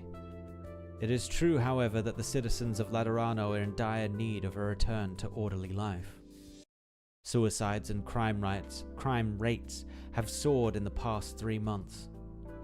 Small-scale disturbances to large-scale exodus. There are more than 1,000 cases in the Notorial Hall's records. The rebuilding of the city has only just begun. The calamity has revealed too much and changed too much. The law was a cold machine. Our saint was a loathsome abomination. All of us share the same roots as the devils. Any one of these truths is enough to destroy an individual's faith. This rebuilding will take a tremendous undertaking. A reconstruction of the damaged plates on which the 3rd and 4th tribunals are located has just begun. Efforts are underway to revitalize the economy. Laterano has not been so busy in a long time. I hope that the busy times will provide a way for the people to repair the cracks in their hearts. Speaking of which, what is your outlook on all this, Federico? Sancta, Laterano, faith, empathy, communication, and our society. The many important decisions that the Holy City has made over its millennia-long history, and even your canonization. It was all the result of him, a machine. The spiritual light has always been cold. Your innate lack of empathy has bestowed upon you an outlook of extreme logic. Perhaps he chose you because you were the one who could understand the logic of his simulation the best. I caught fragments of your conversation with him. Even after decades of talking to him, I must admit, you were more suited to the task. If I wasn't intimately familiar with the way you talk, I wouldn't have been able to tell who said what. If the law is a machine, a system, then the most effective method of communication is to think on his terms, with his language and his logic. But you arrived at the opposite conclusion from him. I remember every word of the tenants and every name with which I have ever come into contact on my assignments. As far as Laterano is concerned, there is no great difference in the order required by machines and life. The existence of life is a miracle. Its two sides, the opposing aspects of strength and fragility. Out of necessity, the survival and livelihood, we have continuously built and improved order. The law is simply part of it. The law exists to protect. Federico pauses. The executor, known for his mechanical coldness, chooses his words carefully, a rare sight to behold. The precious fragility of human life. Precious fragility. Such an interesting combination. Therefore, we rejected him. It was our joint decision, Your Holiness. Time will tell whether it was the right one. Go on. My. Now that's certainly something. Next stop, I guess, is about Seaborn. Yeah, they gotta like wrap it all up, right? It's gotta be the Seaborn. Why does this scene remind me so much of like Jinx from Arcane? Or League of Legends, but mostly Arcane, like even the setting from Arcane.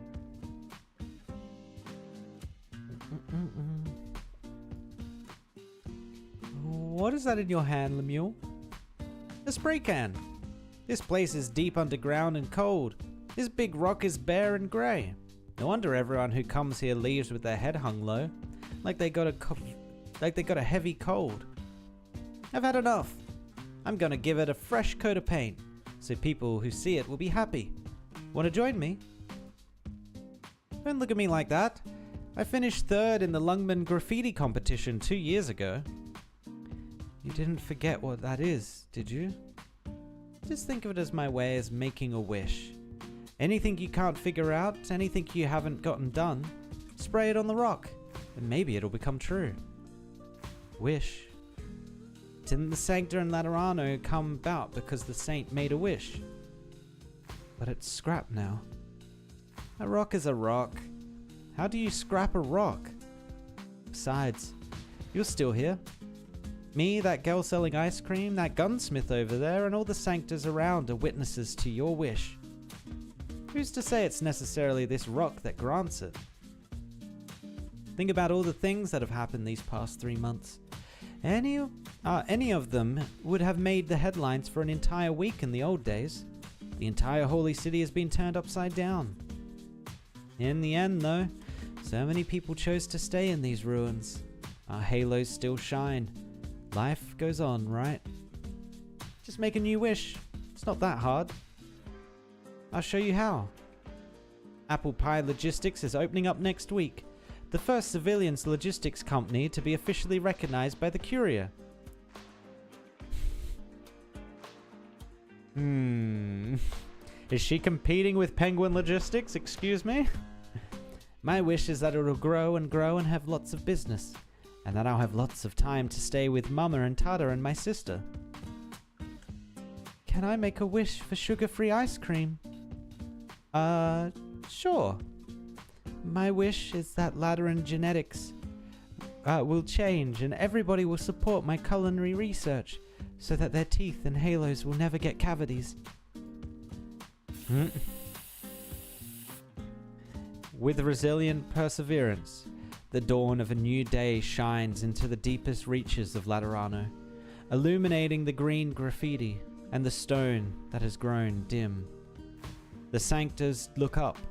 Light dances in the drifting dust.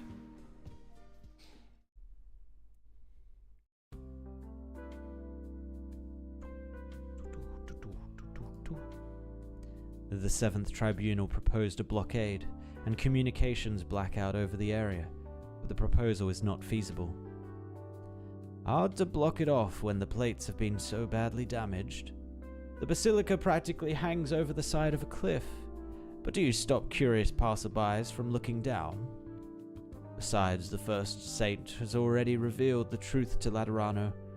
All that our people are doing now is to learn to face it. Notorial Hall records indicate that the last patient in intensive care at Pagus Faber Central Hospital's Halo Surgery Division has been discharged to an observation ward. Which means that all the non-sanctors who were given halos in this calamity are no longer troubled by an annoying light over their heads. It only took 3 months. The sancta halos that were broken are also gradually recovering. Empathy continues to exist. It feels different now, but it is still a connection that belongs to the sancta, and the sancta alone. God is dead, is he not? He ordered Edwayne and I to destroy him, and he revealed his weaknesses to us. We destroyed him with our own hands. I have confirmed that his functions have ceased completely. But the program that governs the halos persists. Is the law still in effect? Let's look at this from another angle, Federico. You identified the inherent paradox in the law. A paradox is a combination of two things that cannot exist. If his last command to you was to eliminate the paradox, then perhaps we have not destroyed the law itself, but only his erroneous conflict, the paradox itself. The logic stands, but difficult to process. The machine itself, after all, has ceased to operate. You're certainly correct. It was a thought that came to me suddenly as I was chewing on cactus today. But I believe that he left something behind for us. Perhaps the law of Laterano was never truly complete. He left behind for us a tabula rasa, waiting for us to communicate with him. I know that word from Path of Exile. This is why I've decided to repurpose the underground structure of the basilica as a public space, which all citizens are welcome to view as they please. Where Laterano goes from here and what new meaning the law will create is a matter in which every sancta will have their say. It is as you said, Federico, time will tell.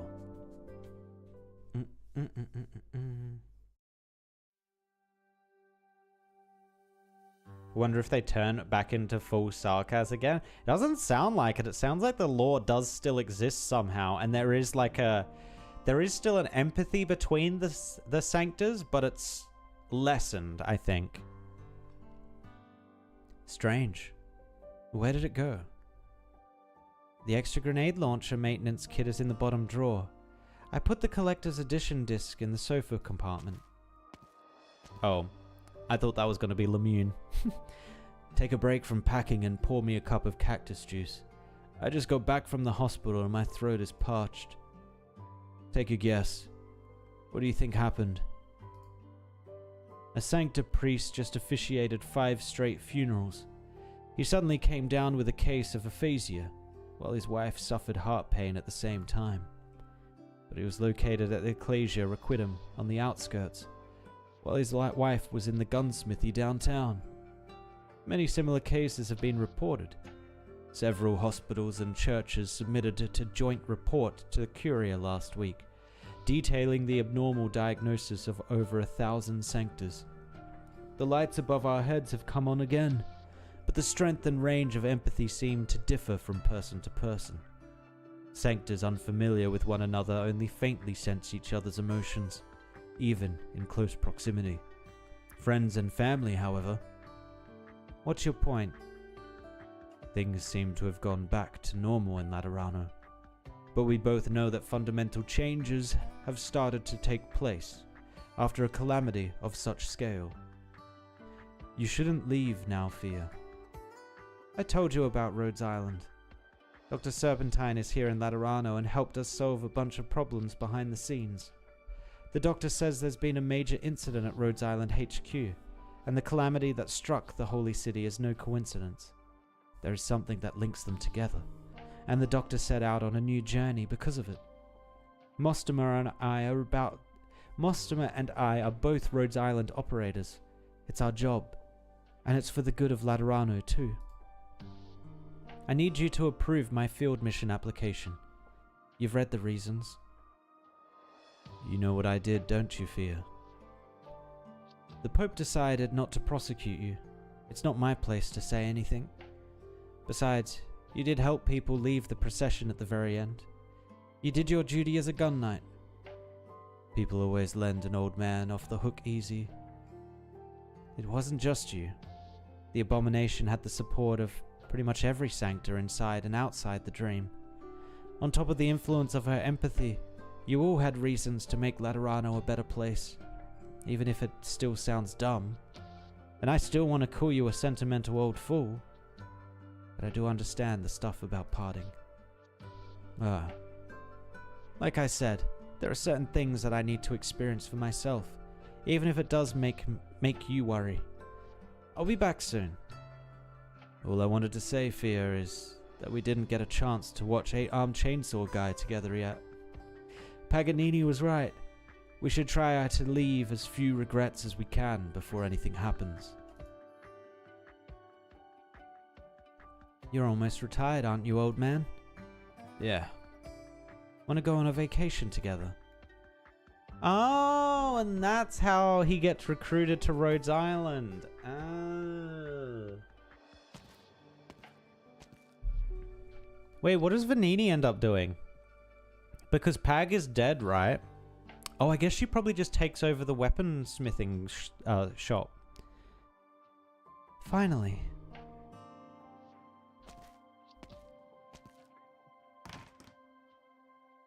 Vanini stands before the door of the gunsmithy.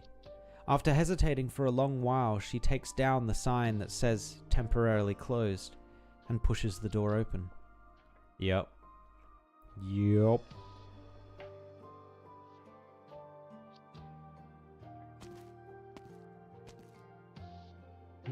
Magister? Wait, no way Pag's alive. Is Pag alive? What? Oh, enough with the yelling.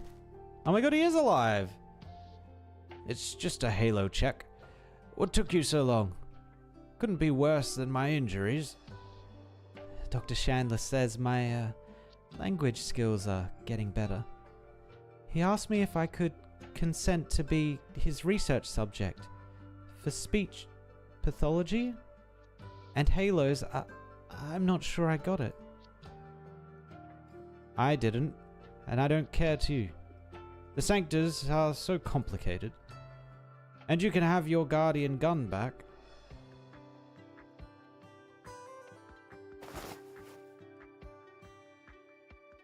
Is there a problem? You weren't around, so I had to figure it out best as I could. Of course there's a problem. What? The grip's too delicate. There's no room for power upgrades. Nothing really wrong with the action design or the assembly work. And someone left this bunch of papers at the door. Have a look. The courier's mark. Could it be? We're not in the dream. Nobody's closing the shop down. It's an order from the courier. They want us to design heavy firearms for their new gun knights. Stop. Of course, I know why they came to this tiny workshop. You shot him, didn't you, Vanny? Yeah. Good girl. Settled an old score for me. Now the past is the past, and I don't want to talk about it again. You decided whether to take his... wait, what was that? You decide whether to take this order. Me? Who else? Me? I never expected to be breathing by now. My chest still hurts. Can't see the parts clearly, and can't hold a barrel firm anymore. You made your first gun and ripped the seal that your lord placed on your mouth. The hard part is over. The path is yours to walk. Just don't ruin my reputation. You can do that, can't you? So yeah, effectively she's taking it over. It's just Pag didn't die.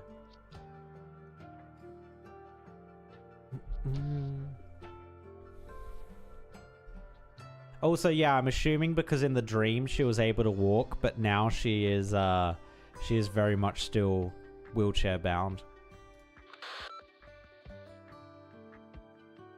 Yes, Al has already left.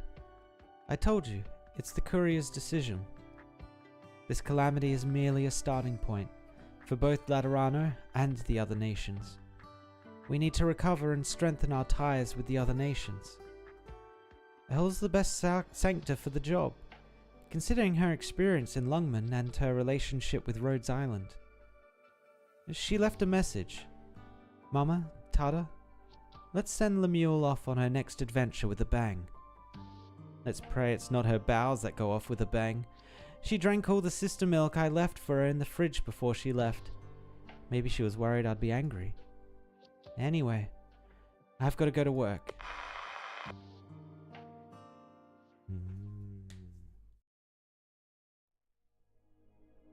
Ooh, face reveal. The helmet is off. I repeat, the helmet is off. This terminal, you're looking at Amos's effects again. They said his last moments were with you. Yes, I heard his last words and restored his mailbox history accordingly. Such a fool, wasn't he? Let's cut straight to the chase. What judgment are you going to pass on my new crimes this time, Cardinal Lemuen? I take it you admit responsibility for the robbery of the caravan in the western outskirts of the Holy City.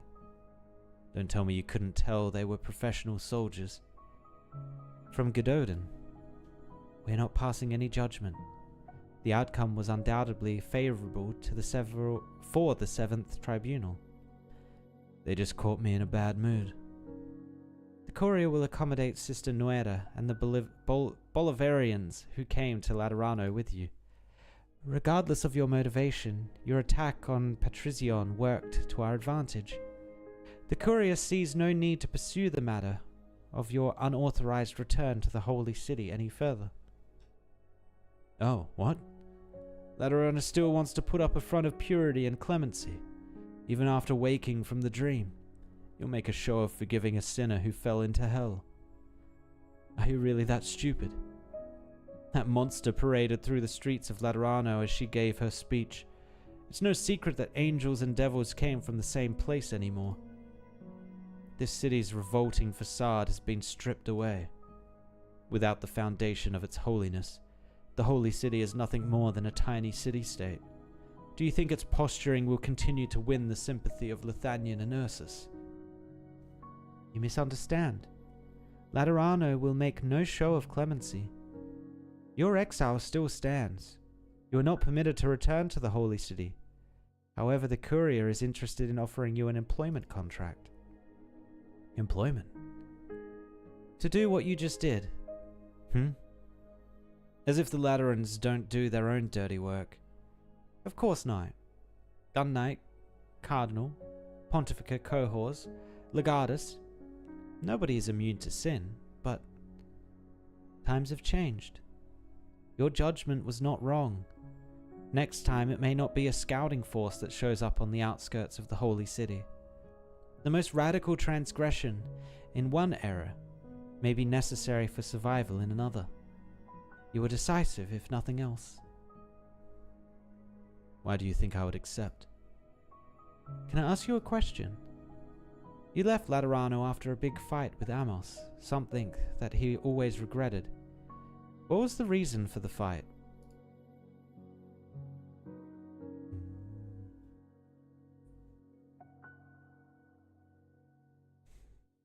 Employment? Come on, take her to the Rhodes Island.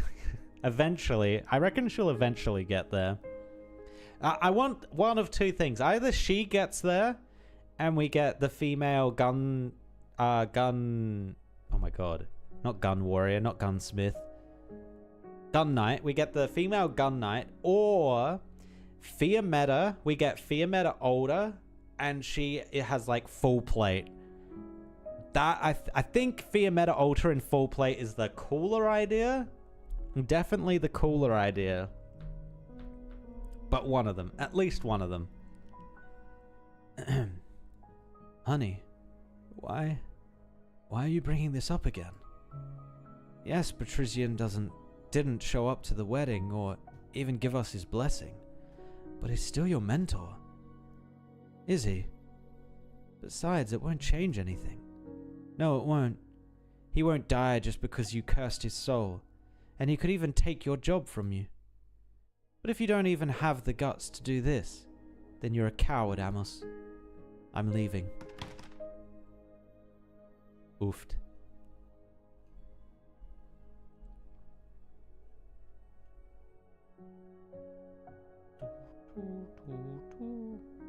Just another pointless argument. You've seen the documents in the terminal. I was thinking maybe the words that Amos left unsaid were, no matter what kind of person you are, whether your union was blessed or not, none of that would alter his faith in you.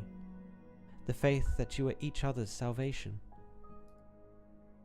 No, I wasn't sure if you would accept the courier's proposal. We all have issues that even empathy can't fully communicate, pasts that we can't let go, and certain and uncertain futures. There is much that I have to think about myself. If hatred is what helps you cope, then maybe that's the right path for you. Perhaps this is what Amos wanted to see.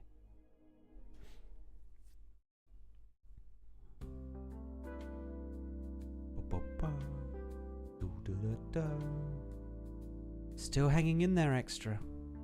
Ah! I know your heartbeat and your warmth. I know your fear and your joy. If I'm blessed by the law, he shall have mercy on your life. Praying? Now's hardly the time. Wait, you're Sarkaz. Where did you learn to do that? What the?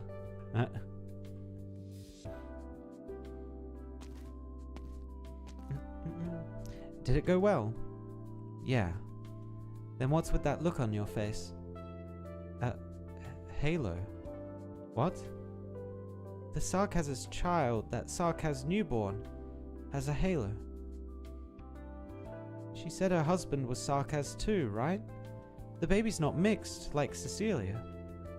And we're not in the bloody dream, either. This nomadic abbey is a long way from Laterano. Where's Edwayne? He went out as soon as the abbey stopped. Said he was going to forage and pick a flower to celebrate the birth of a new miracle. I have a feeling he had a premonition about what was going to happen. Do you remember? We found Edwayne by the pit after the calamity came to a close. He was almost completely blind and he refused to tell us what happened beneath the basilica. A joint court of the 1st, 5th, 6th and 7th tribunals put him on trial. Nobody knows how exactly the trial was conducted, only that he was exiled as a result.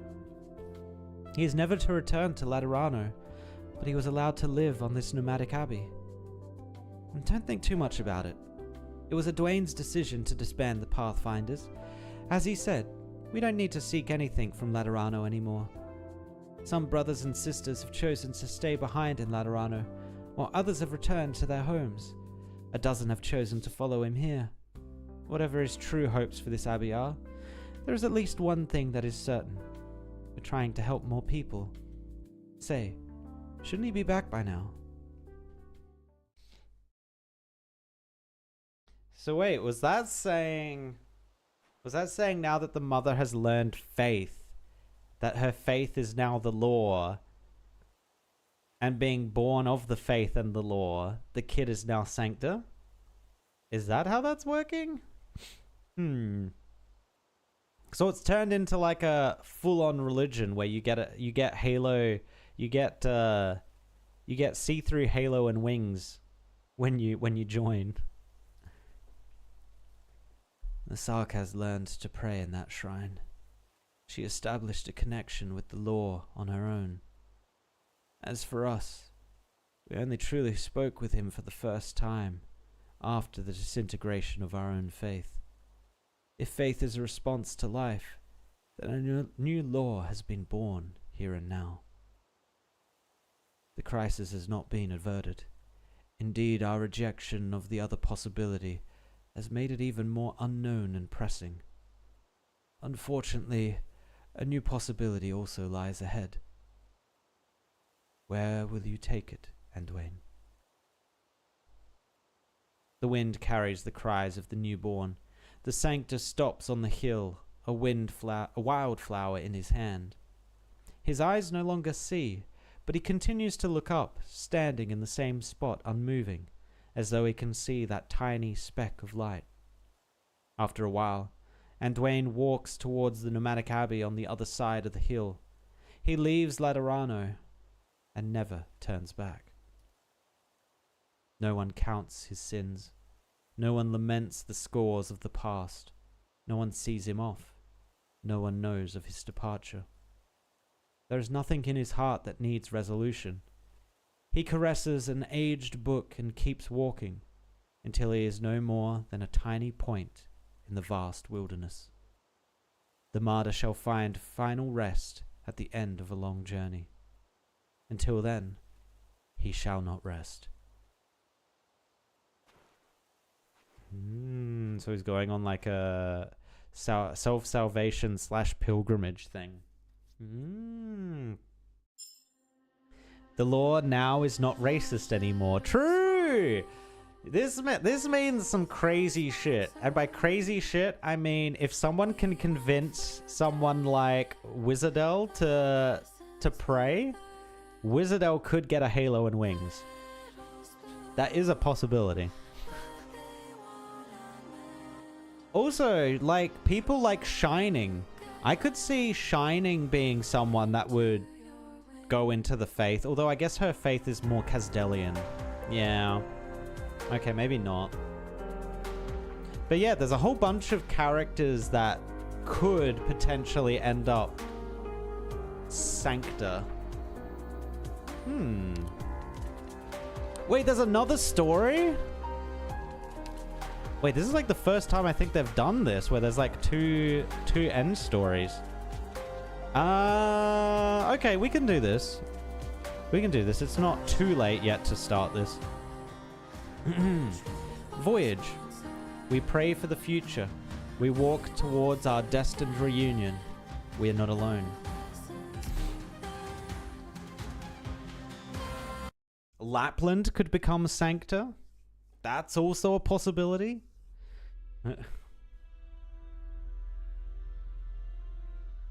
Oh, we're going back to this. We're going to figure out what Priestess is up to. You have determined that the momentous migration has come to a conclusion in reality. That conclusion has been mapped onto the space you are in. The rift that looks as if it has been plowed open by a catastrophe bisects the plaza in front of the basilica. By the rift there is an even more eye-grabbing pit. Ugly scars in what should have been a city trapped in stasis. The ring-shaped machine sits silently within. Did the PCS system crash? You look at Priestess. She remains calm as if she does not care about what has happened in the slightest. You feel uneasy. Analysis complete. 10 standard seconds ago, at least 2 massive explosions took place in the Basilica Palace. I'm certain the instigators were Exusiai, Executor, and a silver-haired Sancta. The constant flickering of the freeze frames by the explosion point are proof enough. The programmatic bombs we helped Exusiai make worked. We can't pat ourselves on the back just yet, Doctor. Priestess still hasn't made her next move. We need a way to stop her from changing the situation, no matter what. Sorry, Doctor. I should have come along alone to carry out this mission. I never should have let you take on this risk. You're used to standing in front of me by now, monster. Thanks. Huh? Things might not be as bad as you think. I can verify Priestess's condition now. Her condition? You walk past Monster toward Priestess. Monster immediately tenses up, and she pulls on your arm. Doctor! Trust me. After a brief moment of hesitation, she lets go, but decides to stick close to you as you walk ahead. You stand shoulder to shoulder with Priestess. You've allowed these redundant parameters to mix with your data. These unremarkable strings ultimately cause the entire program to crash. There is no guaranteeing a language will operate in eternal perfection. I know what you want to say. Even Originium, the language we created together, has limitations. It needs more time to adjust and iterate. Sometimes I cannot help but wonder if what is truly stopping Originium from reaching perfection is not a design flaw, but us. Human emotion and reason are both able to fetter the development of a language. We debated this several times during the creation process, but there was never a clear winner. Luckily, we both accepted that this uncertainty exists within Originium. I don't understand your meaning. Has memory loss affected your ability for divergent thinking? I'm glad to see you so perplexed, though. It is a marked difference from how I used to communicate with you.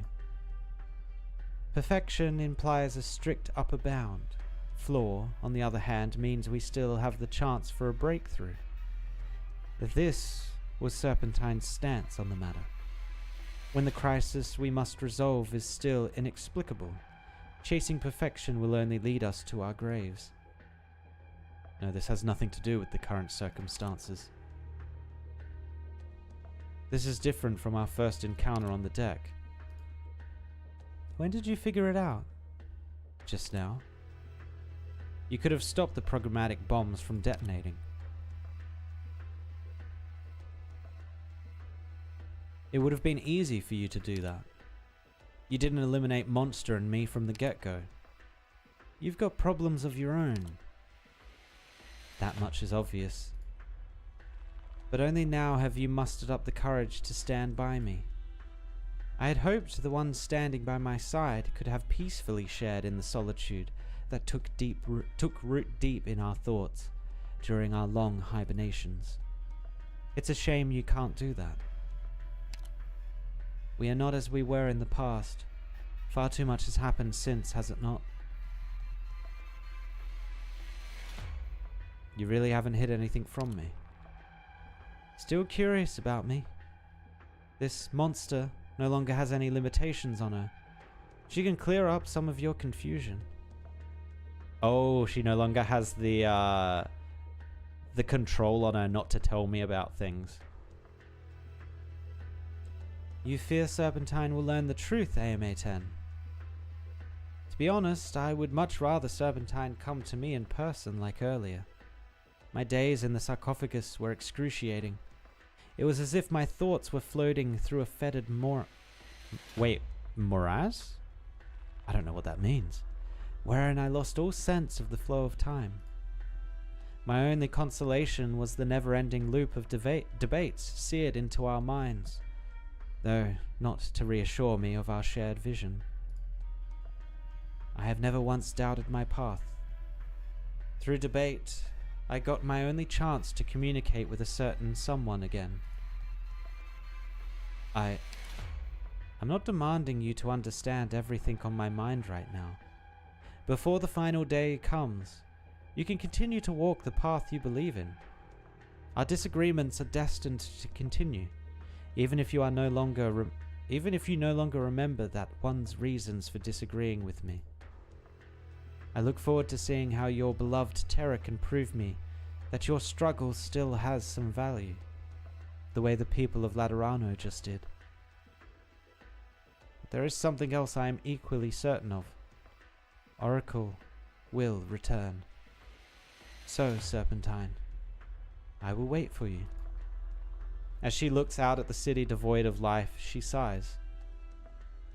At times I think they are far too like us. If you had enough time, perhaps. She begins to fade away. Ah, yes. I can indeed restore AMA 10. If you are determined to see it done, make a wish to Originium, Serpentine. I will hear your voice. We could get the cat back. We could get the cat back. Priestess vanishes without a trace. Your target is gone. There is only silence. Absolute silence. You and Monster are the only ones left, trapped inside this colorless ghost town. She's gone. I guess that's it then. Perhaps. The Sanctors resolved their crisis by themselves. I've also confirmed Priestess's current condition. Her loss of control over Originium is more serious than we thought. That's really important information, Doctor. While we can't be sure how long she'll need to get back to normal, at the very least, we have a chance to stop her. Oh, right, she mentioned Kaoshi earlier. I don't trust her, Monster. I know. I don't approve of using her methods to bring back Kaoshi either. She inflicted grievous wounds on Rhodes Island and Laterano. Every time she appears, she drops something mind-blowing on us, and then points towards some even more unknowable crisis. I don't understand her at all. We've been researching a long time now. We have our own methods. We're going to be setting out on a really long road, aren't we? You finally notice what's odd about Monster. Your enemy has retreated, the crisis has passed, but the young woman, normally so lively and energetic, does not smile like she usually does. She even looks somewhat solemn. Monster hasn't been reconstructed for a very long time. You still haven't gotten completely used to her new appearance, nor has she had the time to adapt to the changes in her body or the loss that cut her to the bone. But she has been thrown into mission after mission far too quickly. Rebuilding Rhodes Island, saving Laterano. Perhaps it has taken up until now for her to finally have the chance to speak her mind. Don't give up, Monster. I'll bring back Kaoshi. I'll also protect Amir, and you too. Monster looks up at you all of a sudden, interrupting your train of thought. I haven't forgotten what Kaoshi told me.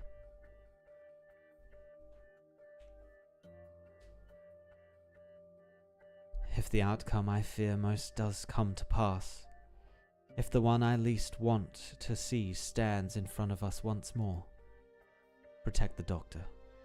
Protect Amir. I will engrave this directive into your basic behavioral strategy matrix. Eternal life is destined to be eternally eternally lonely. I have tasted it. You can walk alone, Monster.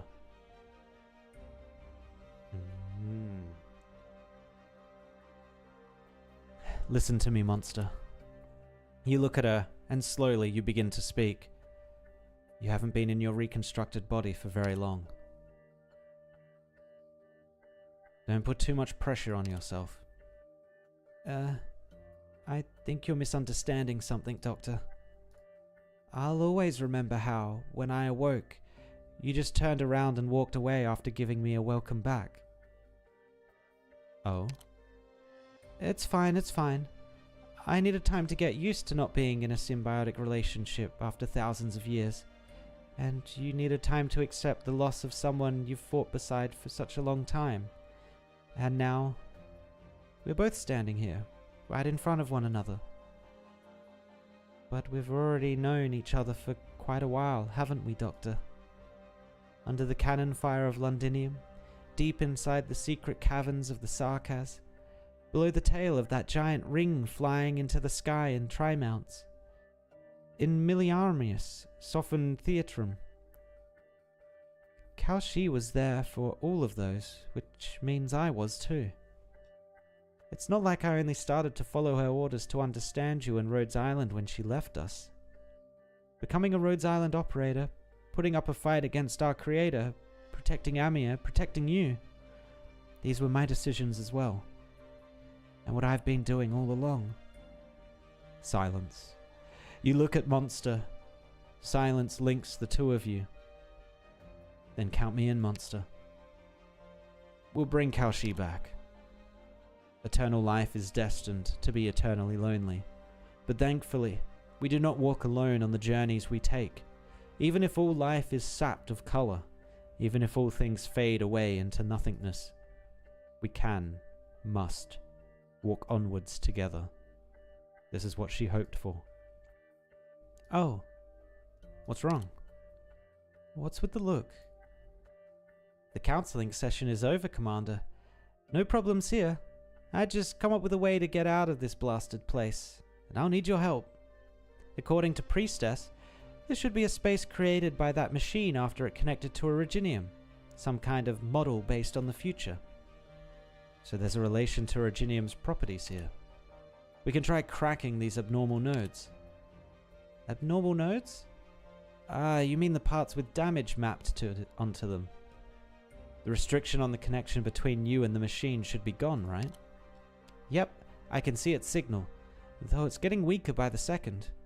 I'll try re-establishing the connection. But what then? Keep requesting refactoring of the abnormal nodes. Shouldn't be too difficult for me when Priestess isn't meddling with things. Routing through city communication post backdoor access port. Special privileges AMA 10.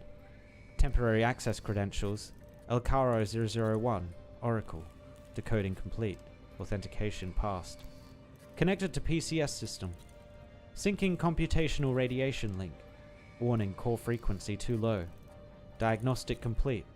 Refracturing abnormal nodes. Color seeps out from the ruins of this colorless ghost town.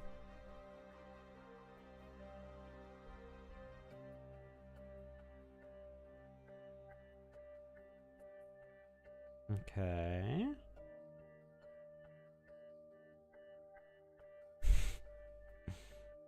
It starts from the street to the right of the Tower of Revelations, and then through the Notorial Hall and firearms workshops in Pagus Michelion, to the Sunset Chapel in Pagus St. Marcel, and then all the way to the Chapel Square. Noise returns to the Holy City. It is the sound of Laterans offering a prayer to life. The color's back. Let's go, Monster. Not going to say hi to Exusiai? No need to hold her up before her reunion with family and friends. Our mission isn't over yet.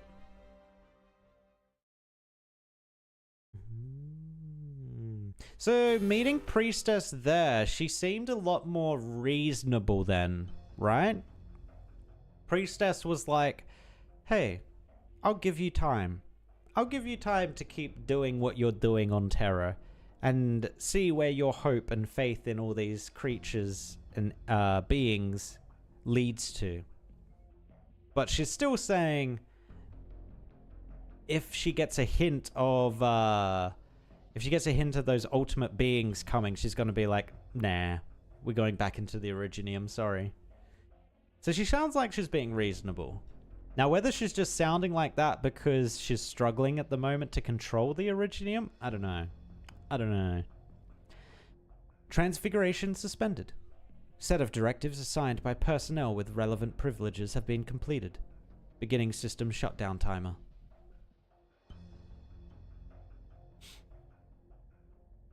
I've checked your low-level code. Aside from the adjustments I made during maintenance, You've performed a lot of self-upgrades and iterations within a short period of time. Was this still not enough for your self-repair functions to fix your logic vulnerability? Negative. Vulnerability has been patched. Paradox has been corrected.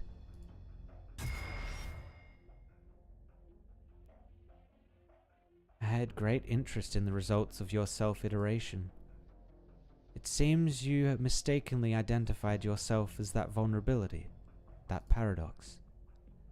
Was it a side effect of the overclocking, or did your lack of maintenance and long-term data transfer with the Sanctors pollute your database? If I had more data, I might be able to find the answer. It's a shame the resources I can collect or allocate will not be enough to give you a complete restart. Otherwise, a command system's self-negation due to its target's wishes would reignite any researcher's interest in the PCS system. If only we were still in the era when geniuses used reason and opinion to clash over their views. The ring-shaped machine does not respond. Priestess feels a hint of regret. It seems I will have to choose other methods to advance the project. Many mechanical cubes come together to form an annular computational matrix, the core of the machine. They sit there in stony silence.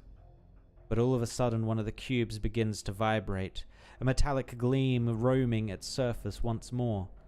Soon, a faint, flickering halo begins to form. From the ruins of the PCS system, a new angel is born. It restarted. It can't be. It didn't respond to me at all. Nor does this follow the PCS system's operational logic. The angel ignores Priestess, quickly ascending into the gaping hole above it, disappearing without a trace soon after. A prototype angel. But this system was only built to mimic the properties of angels. There was never any angel prototype sample provided when it was constructed. A newborn angel. How could this be?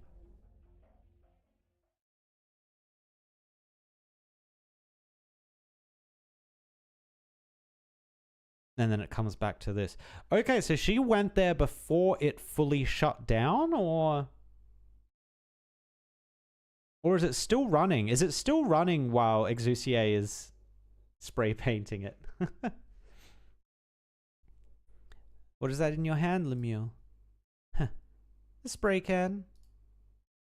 Oh wait, Priestess was here? Oh, because reality and simulation finally came back together?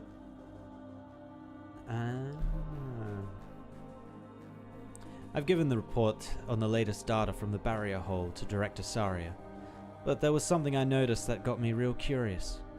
Look, doesn't look like some kind of strange flying object to you. Components Control Section is analyzing it right now.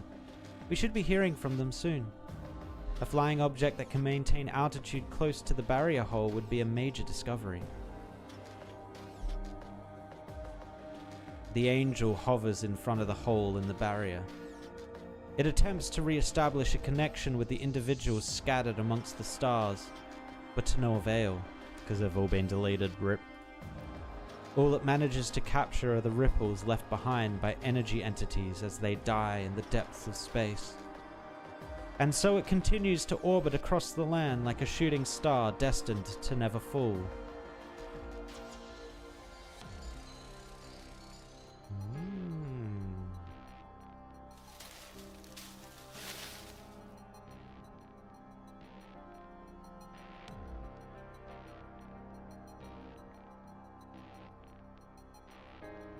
Wait, is Priestess reviving a bunch of entities that are in the Originium?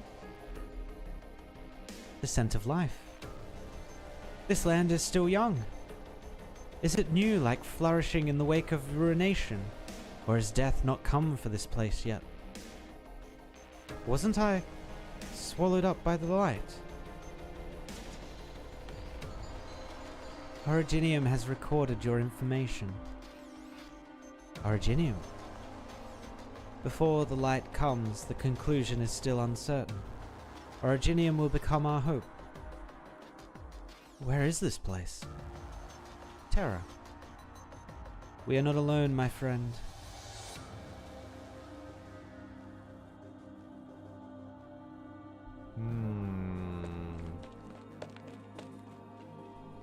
Did you see the latest news, Miss Koshelna?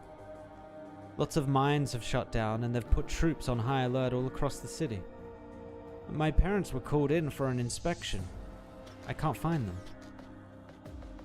Oh my god, I forgot about this character. It has been so long since we've seen this character. Stay in the classroom for now.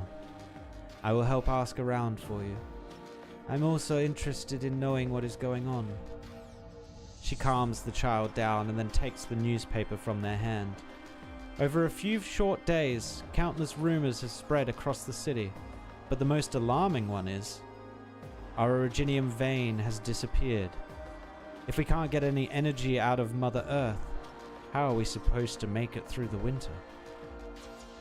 Originium, I shall unravel this mystery. Only the blood burning within our breasts can see Ursus through the winter chill.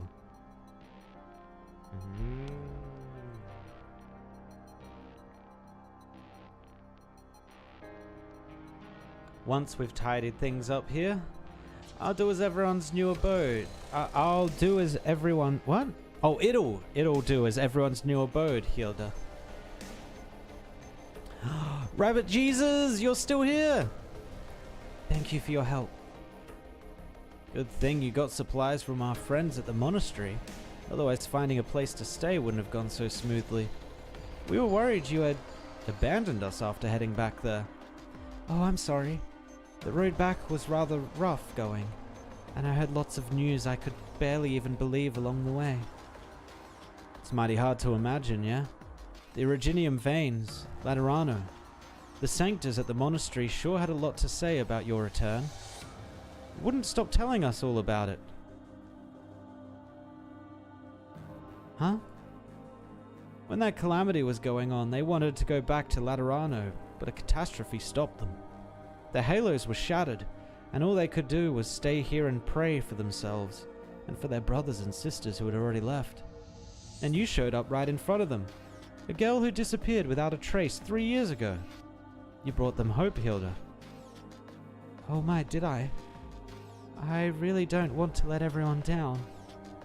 Maybe now that we have a fixed shelter, we can help even more people. But we still need to take some necessary security precautions. With us pulling out all the stops for our work, we're bound to attract people up to no good. You'll be in danger. Honestly speaking, we might be able to find a better way to do this. Hilda shakes her head. I need to see her. She must be somewhere here on this land.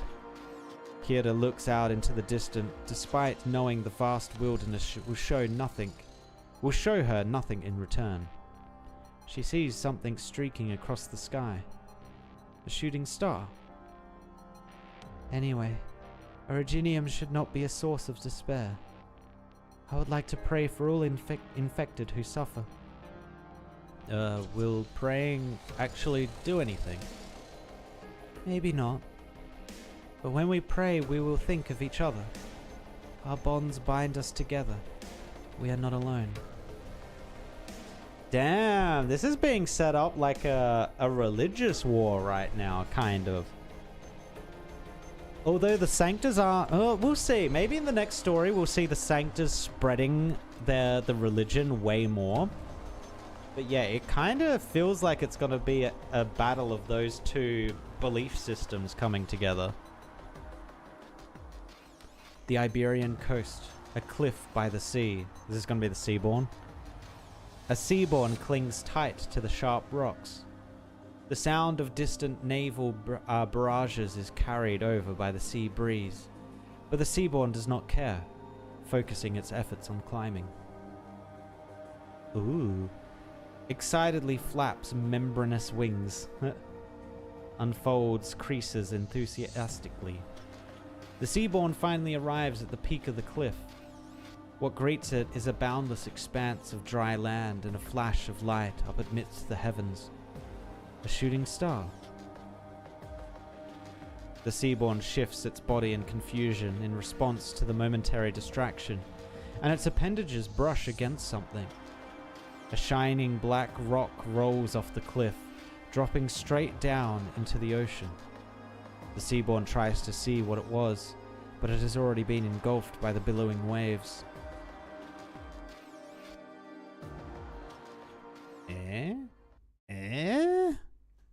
So is Originium disappearing everywhere? That's what that kind of sounds like. And maybe that's what she means by her losing control. The Originium is, for whatever reason, wiping itself out. She did say it was getting rewritten, and she was concerned about that. Wasn't the rewriting thing also what Teresa did? Didn't Teresa technically rewrite Originium to create the flowers?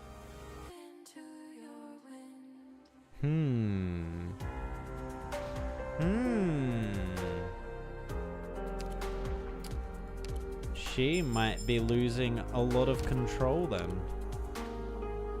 A lot of control. Let me accept these. Previous orders seem to be missing. What? Oh, take orders. Take orders. Oh, I didn't mean to go to stage. Okay, cool. Well, there we go. There is the Masses Travels. Story-wise. We still need to come back and do the EX stages, which are here. It also looks like further stages open on the 28th, which is like 4 days from now.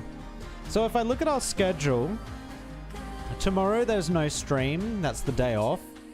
Saturday and Sunday we will have that new gacha called Chaotic something something. Hold on, I have it in the Discord. Where is it? It is called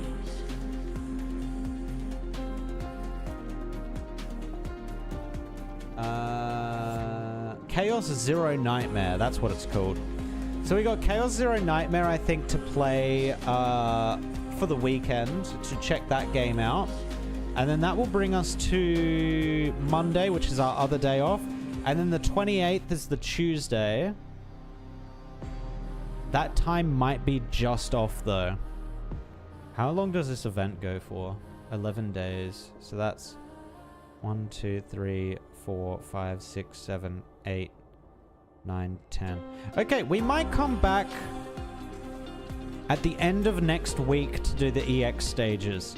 I think I might do the beginning of next week, the new Weathering Waves story. Because I don't want to leave that too long. I don't want to get spoiled by being on Reddit generally, or just generally on the internet, I guess. But yeah, so that's the plan. I think that's the plan for the future. Or for the next week. Cool.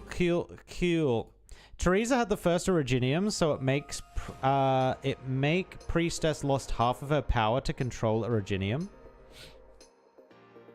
Teresa had the first Originium? Oh, I'm the num. Ah, right. Oh, so Teresa needs that to keep her power up. I see. Damned Teresa. Yeah. Okay, but yeah, it sounds like the same thing's happening again. She's lost control of it, and for whatever reason, somehow it's evolving to rewrite itself. I'm not exactly sure how it would rewrite itself, unless whatever Bunny Jesus is doing is somehow rewriting it. But I wouldn't have thought she'd have that much control over Originium compared to Priestess. But yeah. Cool. Alright, that is it for tonight. Thank you for watching.